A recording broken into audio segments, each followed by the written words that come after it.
billahi minasyaitonir rajim. Bismillahirrahmanirrahim. Assalamualaikum warahmatullahi wabarakatuh. Alhamdulillahirabbil alamin. Wassalatu wassalamu ala asyrafil anbiya'i wal mursalin wa ala alihi wa sahbihi ajmain, amma ba'd. Bersyukur kita kepada Allah Subhanahu wa taala dengan limpah dan kurnianya. Alhamdulillah, bersyukur kepada Allah hari ini kita dapat kembali dalam rancangan Tanyalah Ustaz, biar tahu jangan keliru. Apa khabar penonton-penonton kita? Alhamdulillah, mudah-mudahan semuanya di dalam payungan rahmat Allah Subhanahu wa taala. Para penonton, jom sama-sama kita tadah tangan, kita berdoa kepada Allah Subhanahu wa taala, mudah-mudahan kita diberi keberkatan dan kita dihindarkan daripada wabak COVID-19. Allahumma inni a'udzu bika minal barasi wal jununi wal juzami wa min sayyi'il asqam. Bismillahilladzi la yadurru ma'asmihi syai'un fil ardi wala fis sama' wa huwa samiun alim. Amin, amin, amin ya rabbal alamin. Mudah-mudahan kita dihindarkan daripada wabak COVID-19. Para penonton, kita nak update kepada anda status terkini wabak COVID-19 di Malaysia sehingga 20 Disember 2021. Kes baharu 1,340 orang dan kes yang masih aktif 15,563 dan alhamdulillah kes sembuh 1,067 orang dan duka cita kematian 4 orang. Kita doakan mudah-mudahan wabak ini dihentikan dan diangkat oleh Allah SWT dan kita dapat aman hidup di atas muka bumi Allah SWT. Para penonton, kita nak teruskan pengajian kita yang mana hari ini kita dalam topik ibadah, dan satu ibadah yang menjadi ibadah yang kita letakkan satu tangga yang cukup tinggi dalam ibadah-ibadah yang kita lakukan sehari-hari, iaitu ibadah malam. Tak semua orang yang mampu untuk melakukan ibadah ini. Jadi bagi merungkaikan apakah itu ibadah malam yang boleh kita lakukan dan apakah kelebihan-kelebihannya, kita bawakan kepada anda seorang yang tidak asing lagi bersama dengan kita, Al-Fadil Ustaz Mustafa Muhammad Suki. Apa khabar Ustaz? Alhamdulillah sihat. Alhamdulillah. Bila kita sebut solat malam ni Ustaz, tak semudah yang kita jangka. Betul. Tapi kita yakin ibu-ibu kita, ayah-ayah kita memang tak pernah tinggal solat malamnya. Baik Ustaz. Sebelum itu, para penonton yang mungkin nak mengajukan soalan kepada Al-Fadhil Ustaz, boleh call kita di talian 1-800-881677 atau terus ke Facebook kita, Tanyalah Ustaz TV3. Jangan lupa tekan butang like dan share. Share banyak-banyak. Mudah-mudahan lebih ramai yang mendapat manfaat dalam pertemuan kita pada hari ini. Susahlah Ustaz ibadah malam ni. Mungkin Ustaz boleh ceritakan dan ada teknik-teknik yang mudah untuk kita melakukan ibadah malam ni. Sebagai mukadimah Ustaz, mungkin ada hadis ataupun ayat Quran yang menjelaskan tentang ibadah malam ini Ustaz. Sebagai mukadimah, dipersilakan. Baik. Assalamualaikum warahmatullahi wabarakatuh.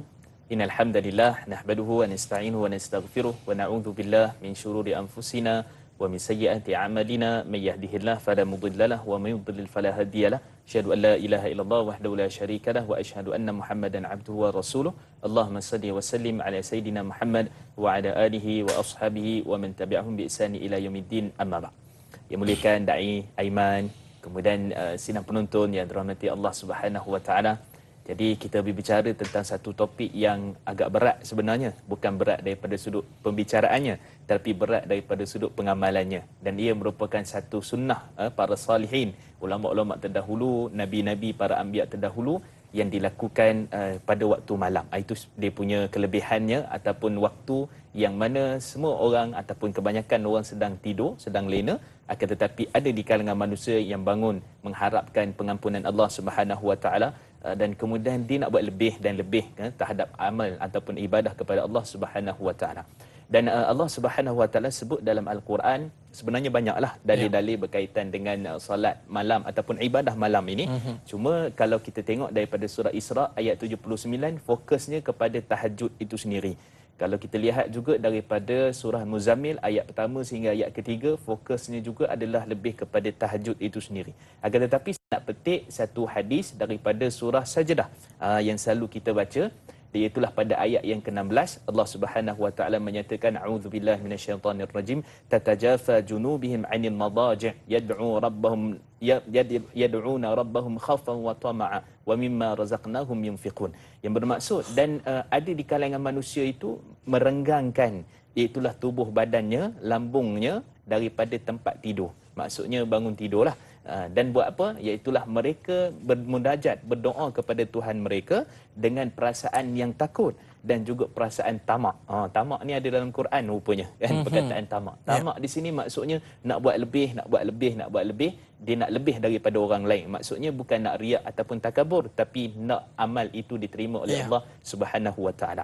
Kemudian Allah menyatakan wa mimma razaqnahum yunfiqun, dan mereka menginfakkan sebahagian daripada harta yang Allah Subhanahu Wa Taala telah kurniakan kepada mereka. Jadi ayat ni menunjukkan bahawa dia bukan hanya sekadar solat malam. Dia ada ibadah-ibadahnya. Antaranya doa, antaranya juga kita kata infak. Kan, sebab waktu apa bulan Ramadan ada orang setengah infak, dia kata infak paling bagus infak pada malam lah. Malam Ramadan dia katalah, tak ada siapa yang nampak. Tak ada siapa yang nampak kan. Tapi infak di situ kalau dalam kategori kita kata PKPB ni, maka sudah tentulah infak itu mungkin transfer online kan. Jadi daripada sudut ni kita kata sebenarnya ibadah malam itu sendiri adalah ibadah yang umum, dan manusia Allah Subhanahu Wa Taala berikan kebaikan ataupun berikan dia punya kelebihan bagi mereka yang melakukan ibadah malam. Jadi bukan senang nak merenggangkan diri daripada tempat tidur. Kan, maksudnya madaji' ni asalnya katil lah, tapi dia tak semestinya katil. Mungkin ada orang tak sempat tidur atas katil kan, mungkin atas sofa contohnya dan sebagainya, maka dia sanggup untuk bangun, untuk memperbanyakkan doa kepada Allah Subhanahu Wa Taala, takut akan azab Allah Subhanahu Wa Taala. Maka ini adalah ciri-ciri orang yang Allah Subhanahu Wa Taala berikan kehidupan dia, kebaikan dia insya-Allah dunia dan juga akhirat. Dan kalau kita tengok juga daripada hadis riwayat Imam Tirmizi, hadis yang sahih, kata Nabi sallallahu alaihi wasallam, sabda Nabi sallallahu alaihi wasallam, alaikum biqiyamil lail, ke atas kamu ataupun hendaklah kamu melakukan ibadah malam.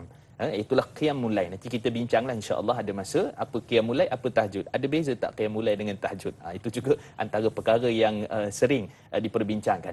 Jadi kata Nabi SAW, kerana da'bus salihin, kerana dia adalah amalan orang-orang yang soleh sebelum kamu. Wa mukaffiras sayyiat, dan dia juga antara perkara yang boleh menghapuskan dosa-dosa kamu dan juga menghilangkan ataupun menambahkan darjat dan kebaikan di sisi Allah Subhanahu Wa Taala. Maksudnya banyaklah kelebihan berkaitan dengan ibadah malam, dan kita fokus pada satu perkataan namanya tahajud.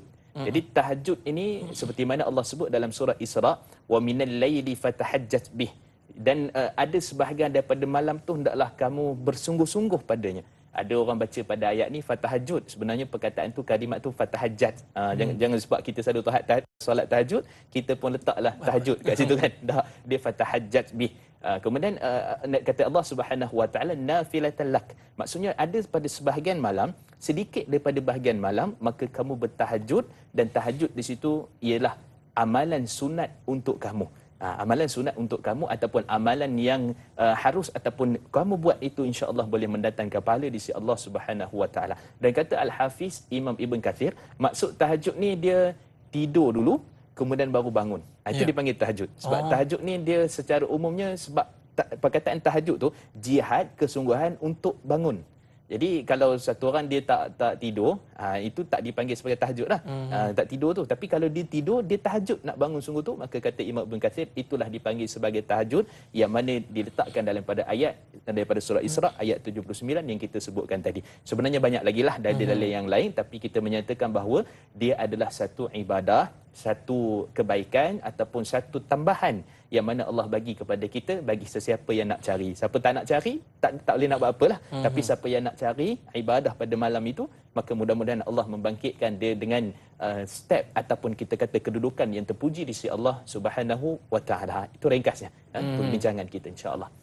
Subhanallah Ustaz. Ini bila Ustaz sebutkan tentang ibadah malam ni Ustaz, pastinya satu perkara yang cukup berat tapi nilainya cukup tinggi di sisi Allah SWT. Tapi sebelum tu Ustaz, kita nak flashback lah kan tentang bagaimana baginda SAW bertahajud ini. Jadi kita bersama dengan Kak Sabah. Assalamualaikum warahmatullahi wabarakatuh. Ustaz dan Nai, semua orang tahu ibadah malam banyak fadilatnya, sehingga Nabi sendiri yang sudah dijamin masuk syurga pun melakukan solat-solat sunat sampai bengkak kaki baginda. Namun mengapa masih ada di kalangan kita yang masih payah untuk melaksanakan ibadah malam? Apakah faktor utama yang menjadi penyebabnya? Adakah disebabkan lemahnya iman seorang sehingga tewas di tangan godaan syaitan yang membisikkan, tidurlah lagi, malam masih panjang. Macam itulah saya. Jadi terima kasih Kak Sabah kita ya. Siap dia bagi skrip lagi dekat situ. Baik Ustaz. Kita nak tahu juga bagaimana Nabi SAW sehingga sanggup korbankan malamnya untuk bermunajat kepada Allah SWT. Baik, bismillah wassalatu wassalamu ala Rasulillah. Sebenarnya kalau kita tengok pada ibadah Nabi, bukan hanya sekadar waktu-waktu senang. Hatta waktu-waktu nak perang pun Nabi qiyamul lagi. Nabi solat malam, Nabi doa lagi pada Allah Subhanahu Wa Taala. Sebagai contoh dalam hadis riwayat Imam Ahmad, hadis yang sahih, ketika mana Nabi sallallahu alaihi wasallam berada daripada malam peperangan Badar. Jadi pada waktu tu sahabat-sahabat semua dah lena dah. Tapi ada sahabat ni yang meruayatkan bahawa Nabi sallallahu alaihi wasallam pada waktu itu Nabi berdoa dan menangis dalam solat Nabi sallallahu alaihi wasallam. Maksudnya besok ni macam mana ni? Kira kalau tidak ada dah siapa-siapa lagi yang maksudnya memenangkan, iaitulah Allah tidak memenangkan kami ketika mana dalam perangan Badar ni, tak ada orang lagi nak sembah Allah Subhanahu Wa Taala. Jadi Nabi memohon, Nabi menangis dan sebagainya. Dan pada waktu itu boleh kita nampak bahawa ibadah Nabi bukan hanya sekadar waktu senang. Kita senang, besok bukan nak pergi perang, besok nak pergi kerja aja kan. Besok kita nak bangun awal pagi saja, nak uruskan anak-anak dan sebagainya. Tapi itu pun amat sukar. Amat sukar. Jadi kita, pertama sekali kita kena ada galakan. Jadi ibadah-ibadah yang kita nak buat tu ada galakan, kelebihan apa yang diberitakan oleh Nabi SAW. Jadi kita kena carilah, kita kena baca dan kita kena bincangkan ataupun kita sedang berbincang di dalam Tanyalah Ustaz ini untuk kita tahu apa kelebihan-kelebihannya, supaya dengan sebab kelebihan tu kita ada vaksin, kita ada suntikan untuk melakukan ibadah itu pada malam hari. Itu yang pertama. Yang kedua, selain daripada amal-amal apa kita kata vaksin ataupun suntikan itu kepada masuk kebaikan dalam ibadah dan sebagainya, khususnya solat malam, kita nak pergi juga kepada kita kata kesedaran itu sendiri. Jadi kesedaran ini dia boleh dipupuk ataupun boleh dilakukan dengan banyak perkara. Antaranya apa dia? Antaranya kita mentadabbur ayat Quran khusus berkaitan dengan kelebihan-kelebihan qiyamul lail itu sendiri. Sebagai contoh kita kata dalam surah, dia ada dua surah. Satu dipanggil Muzammil, satu dipanggil Muddathir. Sebenarnya kalau kita tengok terjemahan, bangunlah orang yang berselimut.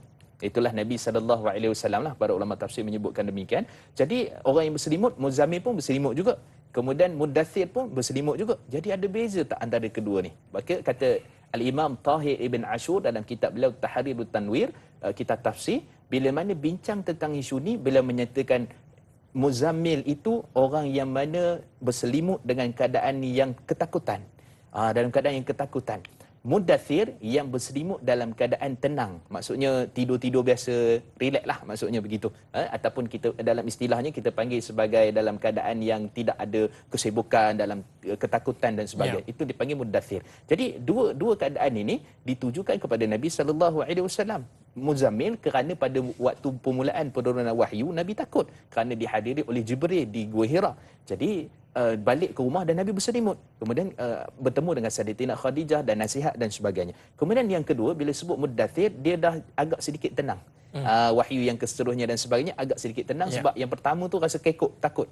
Maka menunjukkan bahawa ibadah orang yang tidur dalam keadaan keletihan, ketakutan dan sebagainya, ataupun ibadah orang yang tidur dalam keadaan sihat, dalam keadaan yang tidak ada apa-apa gangguan, maka dua-dua tu juga dituntut untuk melakukan ibadah pada waktu malam. Jadi timbulkan kesedaran kita, kalau Nabi SAW pun mampu dengan keadaan yang ketakutan, dalam keadaan malam nak pergi perang pun boleh, maka pada waktu tu kita insya-Allah cuba untuk bangun malam itu, dan mudah-mudahan menjadi tabiat kita ataupun kita kata apa, budaya kita untuk menghidupkan malam bersama dengan apa yang dianjurkan oleh Nabi SAW. Dan kalau kita tengok juga Nabi memang sampai bengkak-bengkak. Surah yang Nabi baca, kalau kita tanya kan qiyamul lail Nabi macam mana? jadi tak boleh nak jawab kerana kita tak mampu nak buat kan. Jadi secara umumnya kita kata Islam ni dia ada takhfif, keringanan. Jadi sekurang-kurang kita solat 2 rakaat ataupun bacaan yang ringan. Bahkan Nabi SAW pun membuka solat Nabi SAW bacaannya yang ringan. Yang ringan ni maksudnya apa? Yang pendek. Kemudian solat itu tidaklah terlalu dipanjangkan. Itu mukadimah permulaan. Jadi kalau kita ambil 2 rakaat pun itu juga satu motivasi kepada kita. Walaupun banyak hadis daripada riwayat Aisyah, riwayat Umar, Nabi buat 11 rakaat. Kan, dan sebelah itu dengan panjang bacaannya, dengan rakaatnya, dengan zikirnya. Akan tetapi kita kalau pergi fokus kepada situ, memang akhirnya kita tak mampu nak buat lah. Betul. Maka pada waktu kita ambil sekurang-kurangnya apa saja yang kita boleh mampu, khususnya solat malam, maka kita buat walaupun sekadar 2 rakaat. Istiqamah dalam melakukan segala perkara cukup atas kemampuan kita. Paling tidak 2 rakaat lah Ustaz ya. Cubalah ejaz-ejaz tengok kan. Baik, Ustaz, bila Ustaz sebut tentang berselimut dalam keadaan tenang, berselimut dalam keadaan takut, ini satu keadaan yang cukup sukar. Hatta kalau dah dengar bunyi azan subuh pun nak tarik selimut pun payah saya. Tapi bezanya Nabi SAW ni tak ada dosa, tapi tetap bangun malam. Beza kita dosa berguni-guni, tapi malam pun tak terkejut juga Ustaz. Apa yang memotivasikan mereka ini Nabi SAW? Hatta Nabi sebenarnya telah dijamin syurga. Silakan Ustaz. Baik, bismillah wassalatu wassalamu ala Rasulillah. Kita faham sebab tu ada sahabat radhiyallahu anhu tanya pada Nabi sallallahu alaihi wasallam, qad taqaddama min dhanbika wa ma ta'akhkhar. Dalam riwayat Imam Muslim, wahai Rasulullah, kami tengok engkau ni, tuan ini solat malam ni sampai bengkak-bengkak kaki. Kemudian dan bukankah kamu ini telah diampunkan dosa yang sebelum dan selepas? Jadi solat ni untuk apa kan? Kemudian kata Nabi SAW, afala akuna abdan syakura, tak boleh ke aku jadi hamba yang bersyukur. Jadi nak ceritanya tentang syukur nikmat Allah bagi kesihatan, kehidupan dan sebagainya. Antara bukti syukur itu bukan hanya sekadar dengan ucapan alhamdulillah, satu tapak saja, satu step, atau dengan izin satu step saja. Tapi sebenarnya ada lagi step ataupun kita kata tingkatan yang kedua. Sebagai contohnya kita kata bersyukur dengan hati, bersyukur dengan perbuatan. Maka itulah bukti bahawa syukur itu bukan hanya sekadar dengan alhamdulillah, tapi syukur itu dengan perbuatan, iaitu apa? Antaranya dengan melakukan ibadah malam seperti mana yang dilakukan oleh Nabi SAW. Dan Nabi SAW juga dengan keadaan melakukan ibadah malam itu, Nabi melakukan dengan penuh kekhusyukan. Dan itulah kita kata saat-saat waktu yang boleh diperuntukkan untuk Allah sebenarnya. Sebab ada waktu ni yang lebih banyak pada siang ni kita akan buat macam-macam lah. Kerjanya, pengurusan anaknya, berkebunnya, kan, macam-macam. Jadi malam itulah satu peruntukan yang ada waktu-waktu yang dikhususkan untuk kita berhadap, bersimpuh, berdoa, menangis di hadapan Allah Subhanahu Wa Taala berkenaan dengan ibadat yang dikhususkan oleh Allah kepada orang-orang beriman, orang-orang soleh. Itulah ibadah pada waktu malam. Jadi yang memotivasikan itu adalah apa? Rasa syukur, rasa nikmat, rasa nak supaya Allah Subhanahu Wa Taala ini terima kita ataupun terima doa kita ataupun berikan kebaikan dan manfaat untuk kita dunia dan juga akhirat. Jadi susah pun, payah pun boleh bangun dengan sebab yang kita sebutkan tadi. Maknanya bukan setakat waktu buat salah, kita nak angkat tangan, kita mohon maaf kepada Allah SWT. Hatta saat dapat nikmat, lagi-lagilah kita perlu mengangkat tangan dan tanda syukur kepada Allah SWT dengan bangun malam. Jadi kita nak tahu Ustaz, ibadah malam ni solat je ke ataupun ada ibadah-ibadah yang lain? Tapi kita berehat seketika, boleh Ustaz? Boleh, insyaAllah. Para penonton, terus setia bersama dengan kami, kembali selepas ini.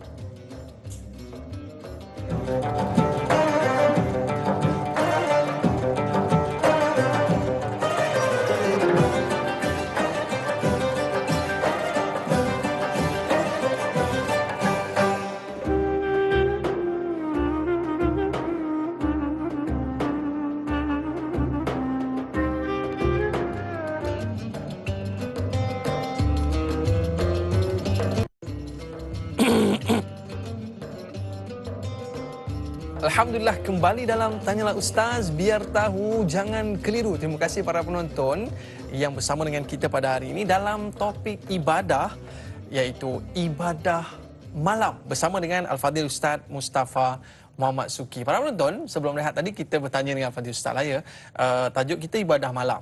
Tapi apakah jenis-jenis ibadah malam? Tadi sahabat kita di Facebook ada tanyakan satu soalan ni bersama dengan Romli Ali. Assalamualaikum Ustaz dan Da'i. Sekiranya seseorang yang terjaga di waktu malam dan ia tidak mampu untuk solat tahajud dan berzikir saja di tempat tidur. Adakah ianya dikira ibadah malam juga? Sekian, terima kasih.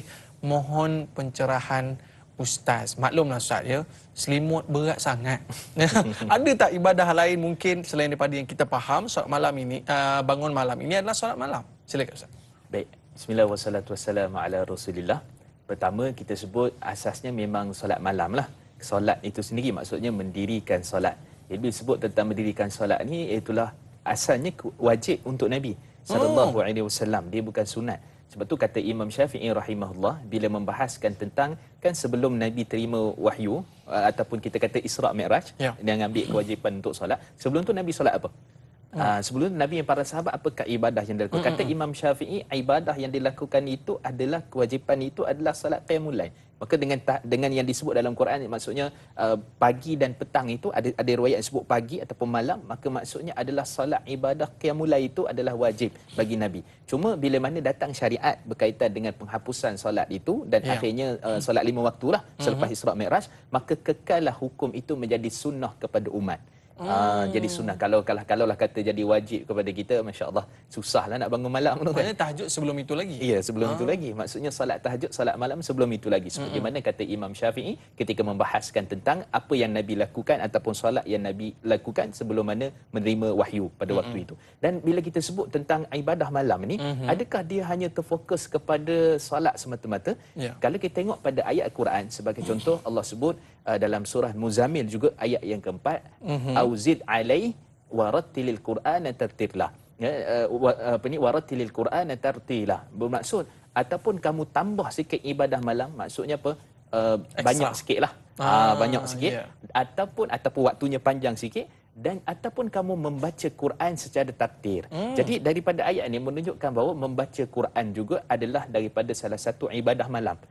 Kalau kita ambil semua tu, kita tak panggil tahajud, maka tahajud solat lah. Tapi kalau sebut ibadah malam itu, maka termasuk juga adalah membaca Quran. Yang pertama. Yang kedua, selain pada itu apa dia? Seperti mana dalam surah Sajadah ayat yang ke-16 tadi, iaitulah yad'una rabbahum khaufan wa tama'a. Iaitulah mereka berdoa kepada Tuhan mereka, iaitulah dengan apa? Dengan perasaan takut dan juga perasaan tamak ataupun menyesal ataupun nak buat lebih lagi pada ibadah. Jadi di sini menunjukkan ibadah malam itu dia tidak terfokus hanya sekadar kepada solat, tapi ada juga ibadah seperti mana kita panggil sebagai baca Quran ataupun doa ataupun termasuklah di situ selawat, termasuklah zikir kepada Allah Subhanahu Wa Taala, maka ia dikira sebagai ibadah malam. Cuma kalau kita sebut perkataan tahajud, maka sudah tentu tahajud itu adalah fokusnya hanya kepada solat pada waktu malam. Jadi saya faham ada setengah orang dia mungkin tak mampu, mungkin keadaan sakit, mungkin juga keadaan kerja malam sebagai contoh dan seterusnya. Maka dia jadi sukar untuk nak melakukan ibadah tu, sebab kalau lakukan ibadah, kita kena faham, kerja wajib, ibadah sunat.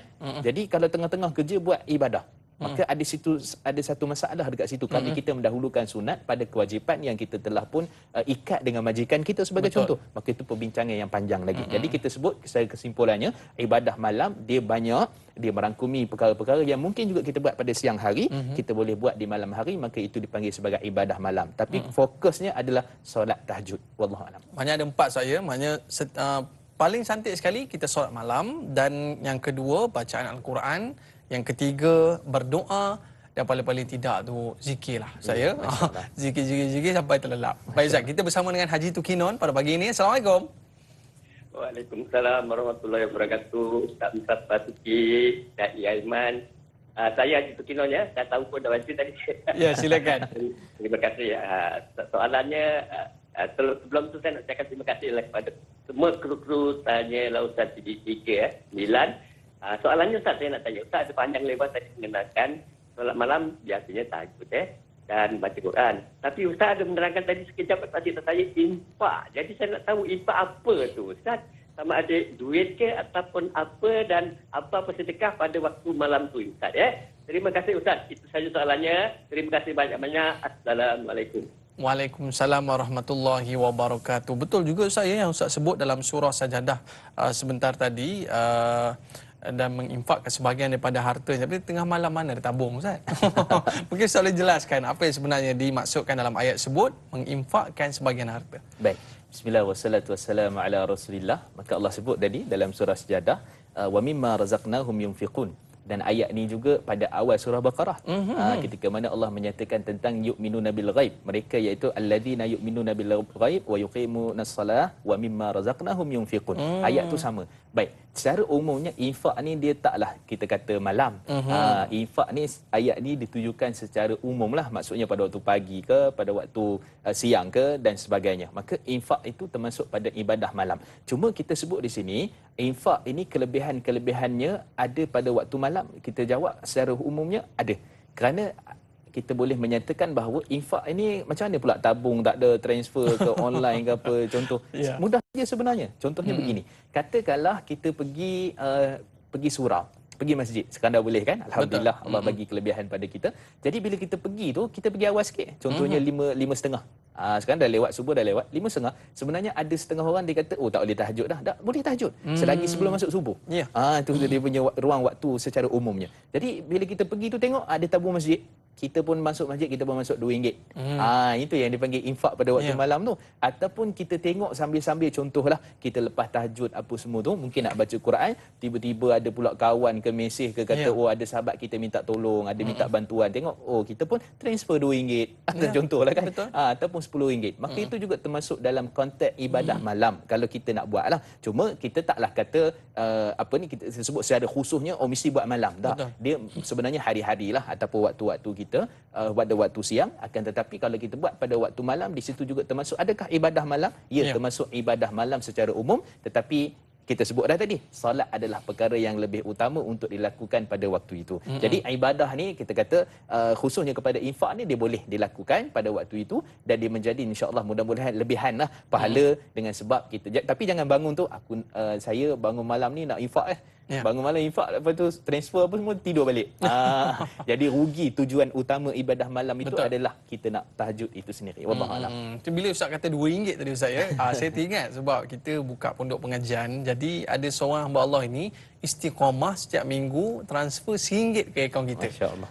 Mungkin nilai itu bukanlah sebagai satu kayu ukur. Tapi yang menjadi kayu ukur itu adalah istiqamah melakukan ibadah tu saya. Baik. Kita ada lagi bersama dengan sahabat kita Tuan Ismail Mat Isra. Assalamualaikum. Assalamualaikum warahmatullahi wabarakatuh. Dai dan Ustaz dan semua warga kerja TV3 dan TV9 dalam rancangan Tanyalah Ustaz biar tahu jangan keliru. Okey, soalan saya begini tanya Ustaz. Ya, Puan Haji, silakan. Bagaimanakah untuk kita mendapatkan ketenangan kemanisan iman apabila beribadat malam kepada Allah agar diri kita dipilih sebagai hamba Allah yang benar-benar bertakwa? Itu je soalan saya. Terima kasih. Assalamualaikum warahmatullahi wabarakatuh. Terima kasih Haji Ismail. Ini nak dapat result ni Ustaz.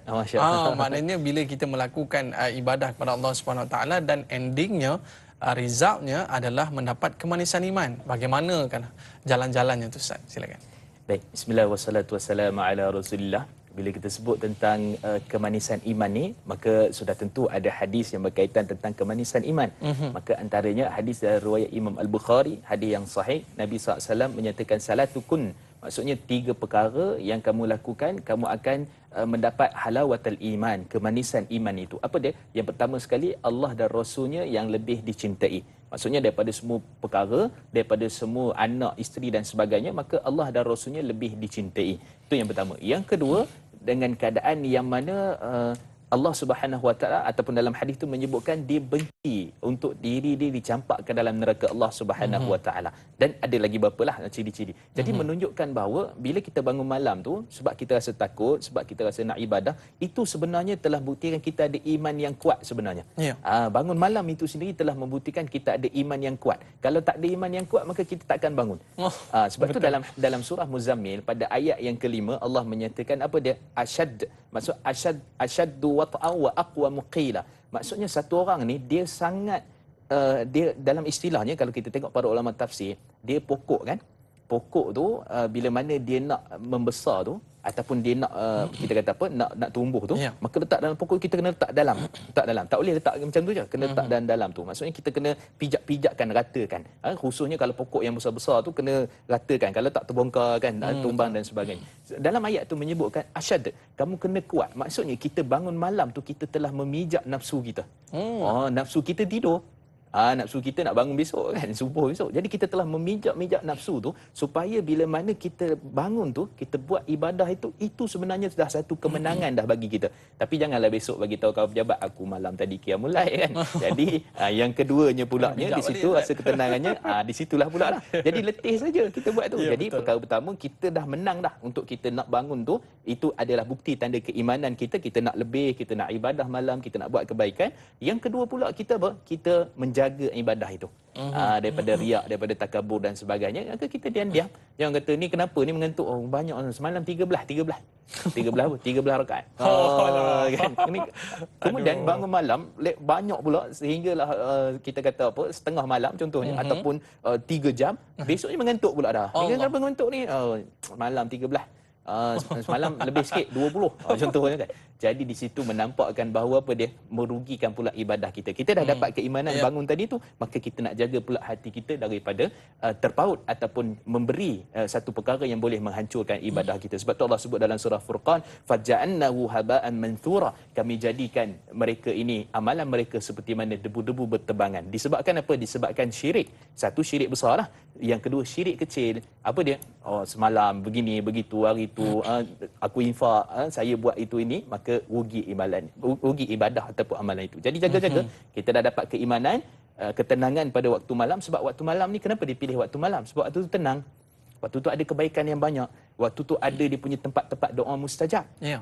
Waktu-waktu tertentu pada penghujung malam itu. Maka pada waktu itu kita sahut, kita cari, kita gali, maka insya-Allah mudah-mudahan memberikan manfaat yang banyak untuk kita insya-Allah. Rasanya bila kita dapat halawatul iman tu Ustaz, ya, barulah kita rasa cintanya, rindunya dalam kita melakukan ibadah itu, seolah-olah kita sedang berdating dengan Allah Subhanahu Wa Taala. Tak gitu Ustaz, ya?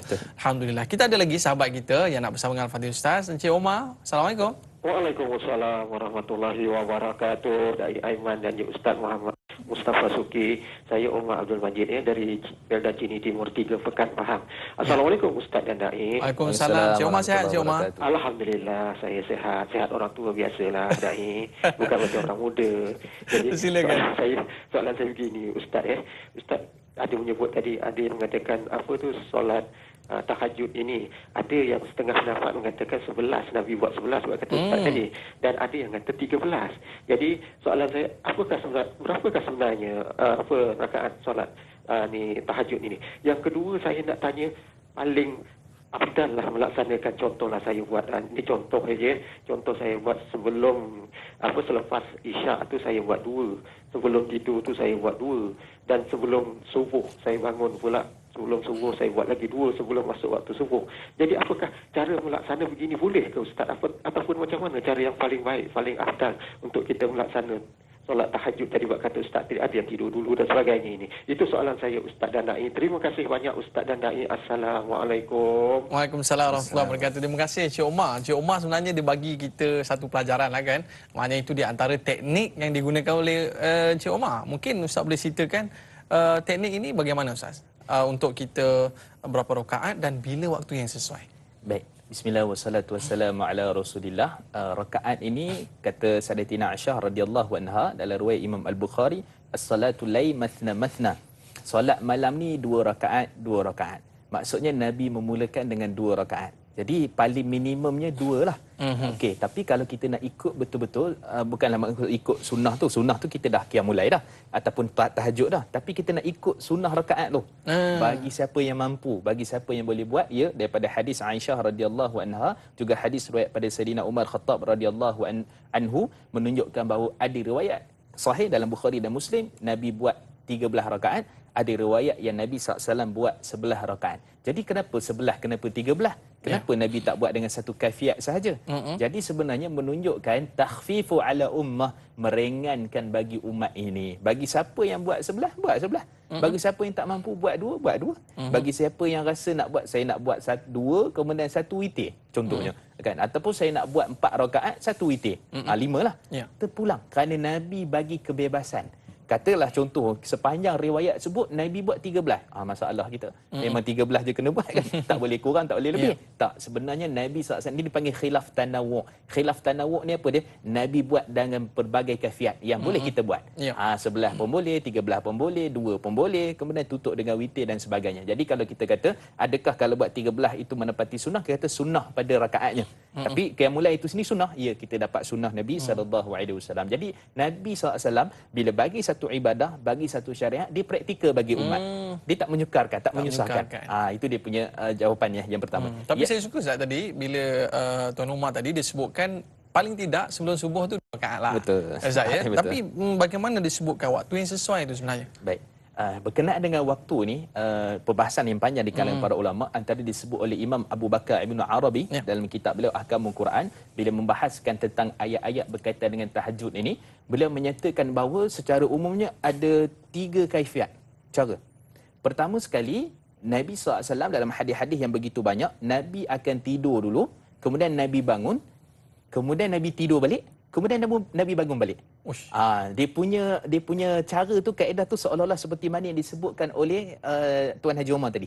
Maksudnya boleh buat dulu lepas isyak pun boleh, kemudian tidur sekejap, tidur, kemudian terbangun tu buat, mungkin buat dalam pukul 3, kemudian dekat nak subuh tu dapat 2 rakaat lagi. Lepas tu akhir dengan witir. Itu adalah cara petunjuk yang ada dalam sunnah.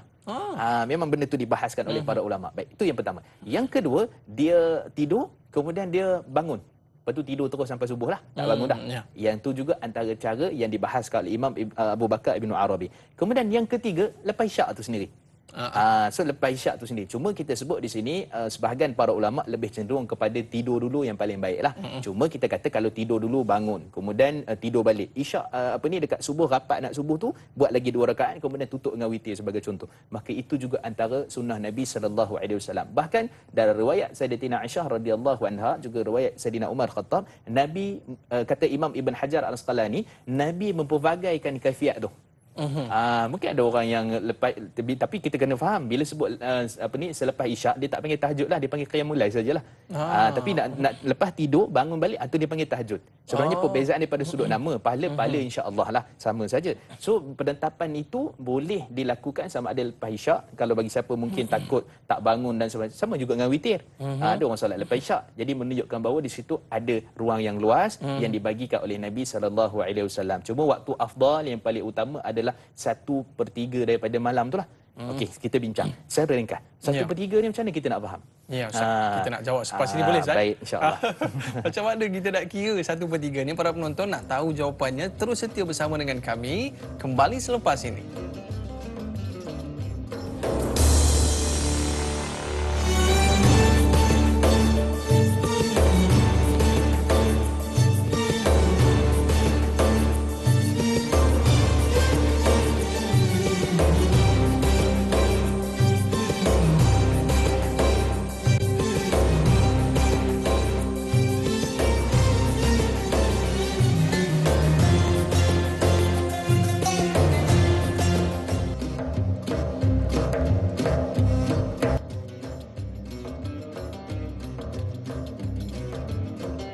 Alhamdulillah, kembali dalam Tanyalah Ustaz. Biar tahu, jangan keliru dalam topik kita pada hari ini, ibadah malam bersama dengan Al-Fadhil Ustaz Mustafa Muhammad Suki. Ustaz, nonton kita duk nak kira dah ni. Ustaz sebut tadi 1/3 malam. Macam mana kita nak kira 1/3 malam ni, Ustaz? Silakan. Baik, bismillah wassalatu wassalamu ala Rasulillah. Pertama sekali kita kena faham bahawa perkiraan ini secara takribi.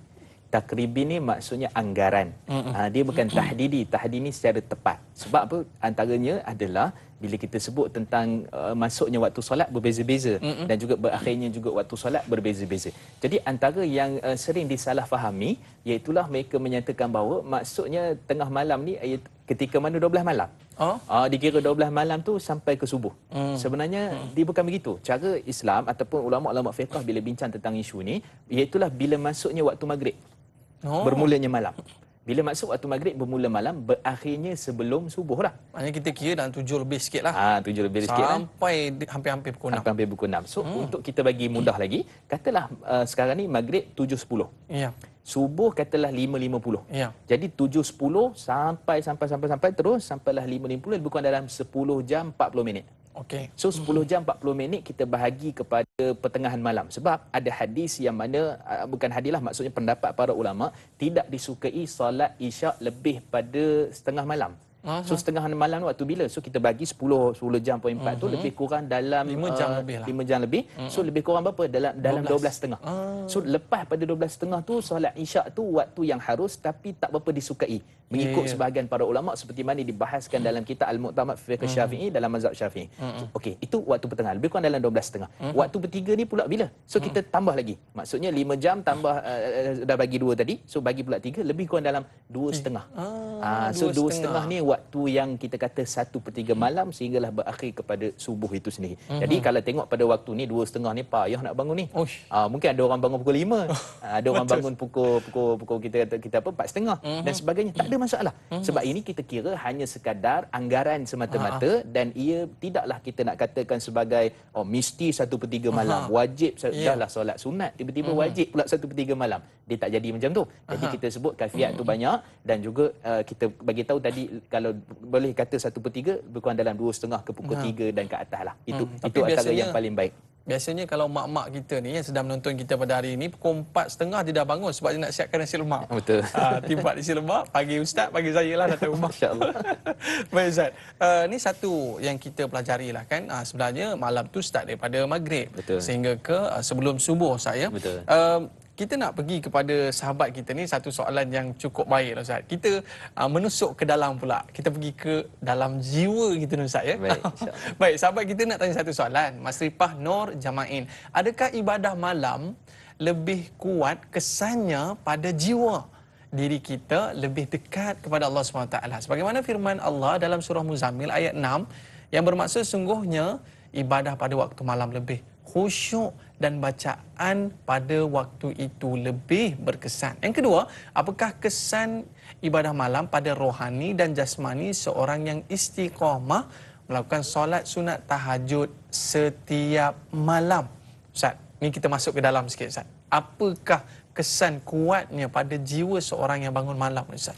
Baik, bismillah wassalatu wassalamu ala Rasulillah. Tadi disebutkan surah Muzammil ayat yang ke-6 yang mana Allah Subhanahu Wa Taala menyatakan tentang asyaddu wat'an wa aqwamu qila. Maksudnya adalah satu orang yang mana dia sangat kuat daripada sudut amal itu, ibadah itu dan juga daripada sudut bacaannya. Jadi khusyuknya, tawaduknya ataupun kita kata sinarnya yang masuk ke dalam jiwa mereka yang melakukan ibadah pada malam itu. Maka para ulama tafsir menyebutkan bahawa maksud pada ayat ini adalah berkenaan dengan sebab kita bangun malam tu susah dah. Kan kita dah sebut tadi, dia memijak-mijak nafsu kita supaya untuk bangun malam. Kan nafsu kita tidur. Kan nafsu kita adalah nak bangun kerja esok. Betul. Jadi tiba-tiba kita pijak nafsu kita, kita kuat dan kemudian kita bangun. Jadi itu merupakan satu kelebihan lah. Jadi kita kata ya lebih khusyuk, lebih tenang kerana ibadah ni pertamanya tidak ada siapa yang ganggu. Yang kedua pula kita bersendirian. Sebab kita ni kalau bersendirian ni dengan orang ni macam-macam jenis orang lah. Betul. Kan kita pun kadang-kadang dalam waktu tertentu hatta Nabi SAW pun ada kalanya nak bersendirian. Seperti mana dalam hadis riwayat pada Abu Musa Al-Asy'ari dan riwayat Imam Muslim, Nabi duduk dekat telaga seorang-seorang. Nabi duduk kat tepi tu, Nabi tenangkan fikiran. Tiba-tiba adalah sahabat Sayyidina Umar, Sayyidina Uthman dan sebagainya. Jadi menunjukkan bahawa itu manusia pun, hatta Nabi pun, hatta kita pun kadang-kadang nak cari ketenangan. Tapi tenang ibadah ni pelbagai. Kalau kat pejabat pergi solat zuhur teringat lepas ni kena buat apa kan, bos dah minta contohnya. Betul. Kan waktu isyak pula, aduh isyak ni nak makan apa balik ni sekarang kan, ataupun waktu maghrib macam-macam. Jadi waktu subuh tu tak ada apa kita nak fikir. Betul. Tak ada pula orang solat pagi ni nak masak nasi lemak kot. Tak ada kan. Maksudnya memang dia perkhusukan waktu tu, itulah dipanggil kuat tu. Itu yang dipanggil khusyuk itu yang dipanggil tawaduk itu dan bacaan. So bacaan kita tu sebab kita dengan Allah Subhanahu Wa Taala, maka kita lebih menjaga bacaan itu. Kalau kita solat zuhur, kadang-kadang Fatihah aja, Ya. ayat tak baca dah, kan? Kemudian bila mana kita solat malam tu, kita nak tambah lagi. So mungkin juga dengan membaca pada mazhab sebagai contoh, mungkin juga melalui hafalan kita, maka semua tu cara tu ada dibenarkan oleh syarak. Jadi lebih kuat, lebih teguh, lebih untuk kita nak memasukkan ataupun unsur-unsur kebaikan tu dalam jiwa kita. Jadi bila sebut tentang jiwa, kita nak masukkan tadi lebih tenang, lebih khusyuk dan sebagainya, ya, dia sangat memberi kesan. Sebenarnya kesan ini kita tak boleh kata begini, begitu, begini. Siapa yang buat, dia tahu kesan dia. Dia sendiri akan rasa. Maksudnya hari besok tu macam mana perasaan dia. Dia sendiri yang boleh jawab. Dia sendiri yang boleh jawab. Orang yang buat tu. Maksudnya dia rasa kelebihannya, dia rasa dekatnya, dia rasa macam takut nak buat dosa. Takut contohnya kita kata nak buat satu perkara yang Allah mungkar. Allah ingkarilah. Pada waktu besoknya tu. Jadi di situ antara tanda-tandanya. Tapi kalau kita sebut secara khususnya tandanya 1, 2, 3, 4 A, B, C. Tak ada lah. Tapi orang yang melakukan ibadah itu dia boleh rasa dan dia boleh dapat nikmat tentang kelebihan, kelazatan ibadah yang dilakukan pada malam itu. Dia bukan boleh disusun. Betul. Dia sendiri akan merasakannya. Ini yang Ustaz sebutkan halawatul iman. Ustaz. Betul. Maknanya orang yang melakukan yang akan boleh jawab persoalan ini. Betul. Bukan semua orang Bukan yang, semua yang boleh dipilih untuk merasai nikmat tersebut. Baik Ustaz, kita bersama sahabat kita Puan Siti Rohani. Assalamualaikum. Waalaikumsalam warahmatullahi wabarakatuh. Ya Puan, apa khabar? Alhamdulillah sihat walafiat. Baik, silakan. Assalamualaikum Ustaz dan Dai. Waalaikumsalam warahmatullahi. Saya ingin tanya, Ya. supaya biar tahu tidak keliru. Yes. Ada mengatakan kita banyak-banyak solat sunat pun kalau solat wajib, solat fardu tidak dikodok, yang masih banyak lagi tertinggal lah. Jadi kita ni setiap malam hanya solat kodok saja. Selepas solat fardu solat kodok. Ya. Lepas maghrib solat kodok, nanti lepas isyak solat kodok isyak lagi. Bangun malam sebelum subuh pun solat kodok lagi. Kita solat sunat hanya siang saja sewaktu duha. Ya. Jadi saya nak minta pandangan Ustaz. Apakah ini dikatakan ibadah malam? Itu aja soalan saya Ustaz. Assalamualaikum warahmatullahi wabarakatuh. Terima kasih Puan Siti Rohani. Soalan yang cukup menarik yang menjadi dilema kepada ibu-ibu kita, ayah-ayah kita yang mana mereka berfikir daripada aku solat sunat, baiklah aku kodok-kodok solat yang sebelum Ustaz. Silakan. Baik, bismillah wassalatu wassalamu ala Rasulillah. Pertama sekali yang perlu diperbetulkan. Betulkan biasakan yang betul, biar tahu jangan keliru. Apa dia? Itulah berkenaan dengan waktu menggantikan solat. Ramai orang berfikir menggantikan solat ni antaranya kalau subuh buat pada sebelum subuh, kalau zuhur buat lepas zuhur, kalau asar buat lepas asar. Sebenarnya tidak tepat. Tidak tepat kerana berdasarkan hadis yang diriwayatkan daripada riwayat Imam Muslim, hadis yang sahih, dan para ulama berijtihad membincangkan tentang hadis ni. Nabi SAW sebut tentang apa? Fayusalliha idza dzakaraha. Maka hendaklah mereka itu solat bila mana mereka mengingatinya. Maksudnya bila kita tahu kita tu tertinggal solat, contohnya subuh, besoknya kita bangun tersedar contohnya pukul 8. Pergi bergegas untuk mandi, wuduk dan sebagainya, terus solat waktu tu. Bukan subuh tu subuh besok. Contohnya kita dah tinggal dulu waktu zuhur. Waktu zuhur cari waktu zuhur je lah, qada zuhur. Tak betul, tak tepat. Kerana yang paling tepat, yang betul adalah kita bersegera pada waktu bila terus untuk melakukan ibadat ataupun qada itu. Tengah hingat tu. Tengah hingat tu. Itu takut terlupa pula kan. Okey, itu pertama. Yang kedua, bila kita cerita tentang solat malam kita ganti qada saja. Bukan tak boleh, boleh. Cuma kita sebut di sini ada setengah orang pula dia akan kata kita ni buat apa solat sunat banyak, dosa kan banyak. Dosa banyak, lepas tu tinggal solat kan banyak. Sebenarnya perkara ini tak sepatutnya kita dedahkan kepada masyarakat. Kerana akhirnya sunat pun tak buat, yang wajib tak qada lagi, tak payah buatlah sunat. Dia akan ada sentimen pemikiran seperti itu. Sebenarnya kalau kita tengok hadis dalam riwayat Imam Ahmad jelas. Ketika mana hadis yang sahih kata Nabi SAW, ittaqillah haitsuma kunt atbi' as-sayyi'ata al-hasanat tamhuha wa khaliqin nasi bi khulqil hasan. Nabi SAW bila mana mengutuskan Sayyidina Muaz bin Jabal ketika mana pergi ke Yaman, Nabi pesan pada dia. Apa dia? Pertama, takwa kepada Allah. Yang kedua, ikutilah dosa-dosa yang telah kamu lakukan sebelum ini dengan membanyakkan amalan-amalan sunat. Dan bergaulah dengan manusia dengan sikap ataupun akhlak yang baik. Daripada hadis ini apa kesimpulannya? Kesimpulannya adalah satu orang yang buat dosa ataupun kita kata tadi spesifiknya tinggal solat, maka dia ganti solat tu. Tapi tidak bermakna dia tidak boleh melakukan solat sunat. Sedangkan Nabi sebut, kamu buat amalan wajib, dalam masa sama kamu nak buat amalan sunat, ya buat, tak ada masalah. Akan tetapi amalan sunat itu boleh memadamkan kesalahan, kesilapan yang kamu telah lakukan terdahulu. Maksudnya dalam rangka bertaubat, beristighfar kepada Allah, banyakkan amalan sunat.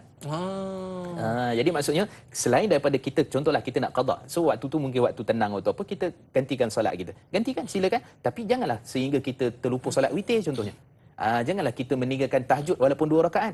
Maka di situ kita rugi. Jadi kita buat yang qada, yang wajib, dalam masa sama kita buat juga perkara yang sunat. Jadi orang yang sebut tak boleh gantikan, tak boleh lakukan amalan sunat melainkan hanya sekadar qada saja solat tu. Yang tu pandangan tu tak berapa tepat.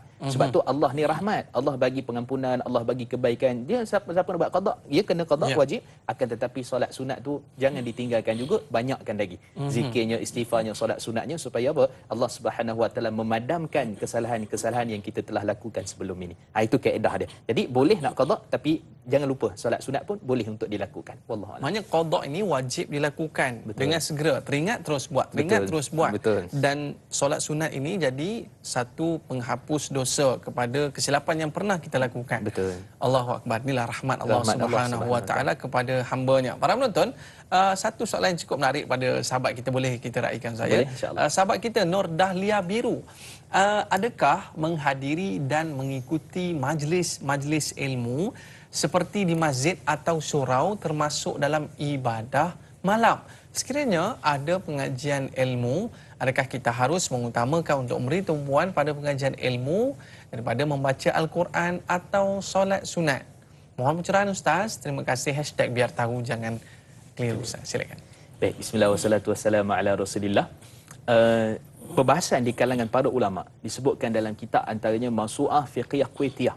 Ini satu kitab yang sangat hebat, ada 55 jilid. 55 jilid. Betul. Penuh rak tu. Penuh rak tu. Kerajaan Kuwait dia kumpulkan para ulama untuk membahaskan permasalahan zaman dulu dan sekarang. Jadi dihimpunkan. So dalam kitab tu menyebutkan antaranya yang dilakukan juga bila kita sebut tadi waktu malam bermula pada isyak. Jadi isyak ni pada maghrib. Jadi maghrib ni kebiasaannya orang pergi masjid dan dengar kuliah.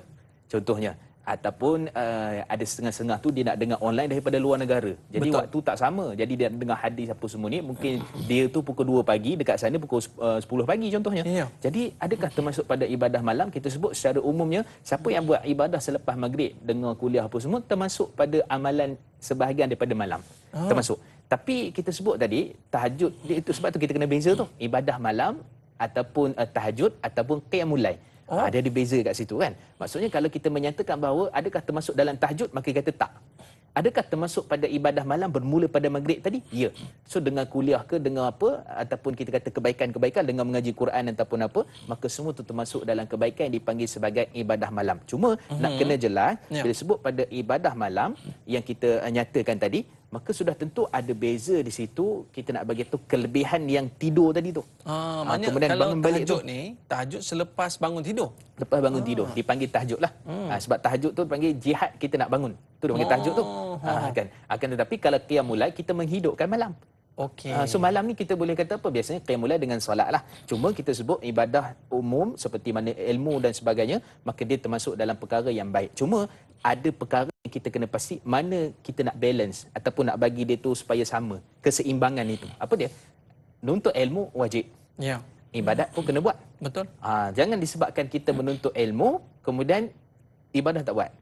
Jadi dia kena ada keseimbangan situ. Sebab tu kata Imam Al-Bukhari rahimahullah, dia bila kita sebut tentang iman ni, dia ada 2 aspek. Iaitulah qaul wal amal.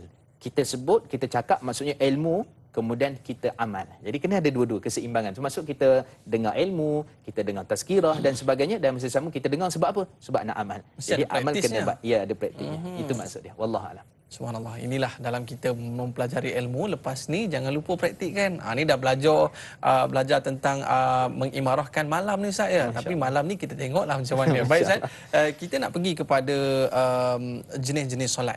Mungkin kita sebut tahajud, solat tahajud lah. Ada lagi tak solat-solat lain yang mungkin Ustaz boleh cerita kepada kita? Tapi kita nak bertenang seketika para penonton, nak tahu jenis-jenis solat malam yang akan dibicarakan oleh Al-Fadhil Ustaz kembali selepas ini.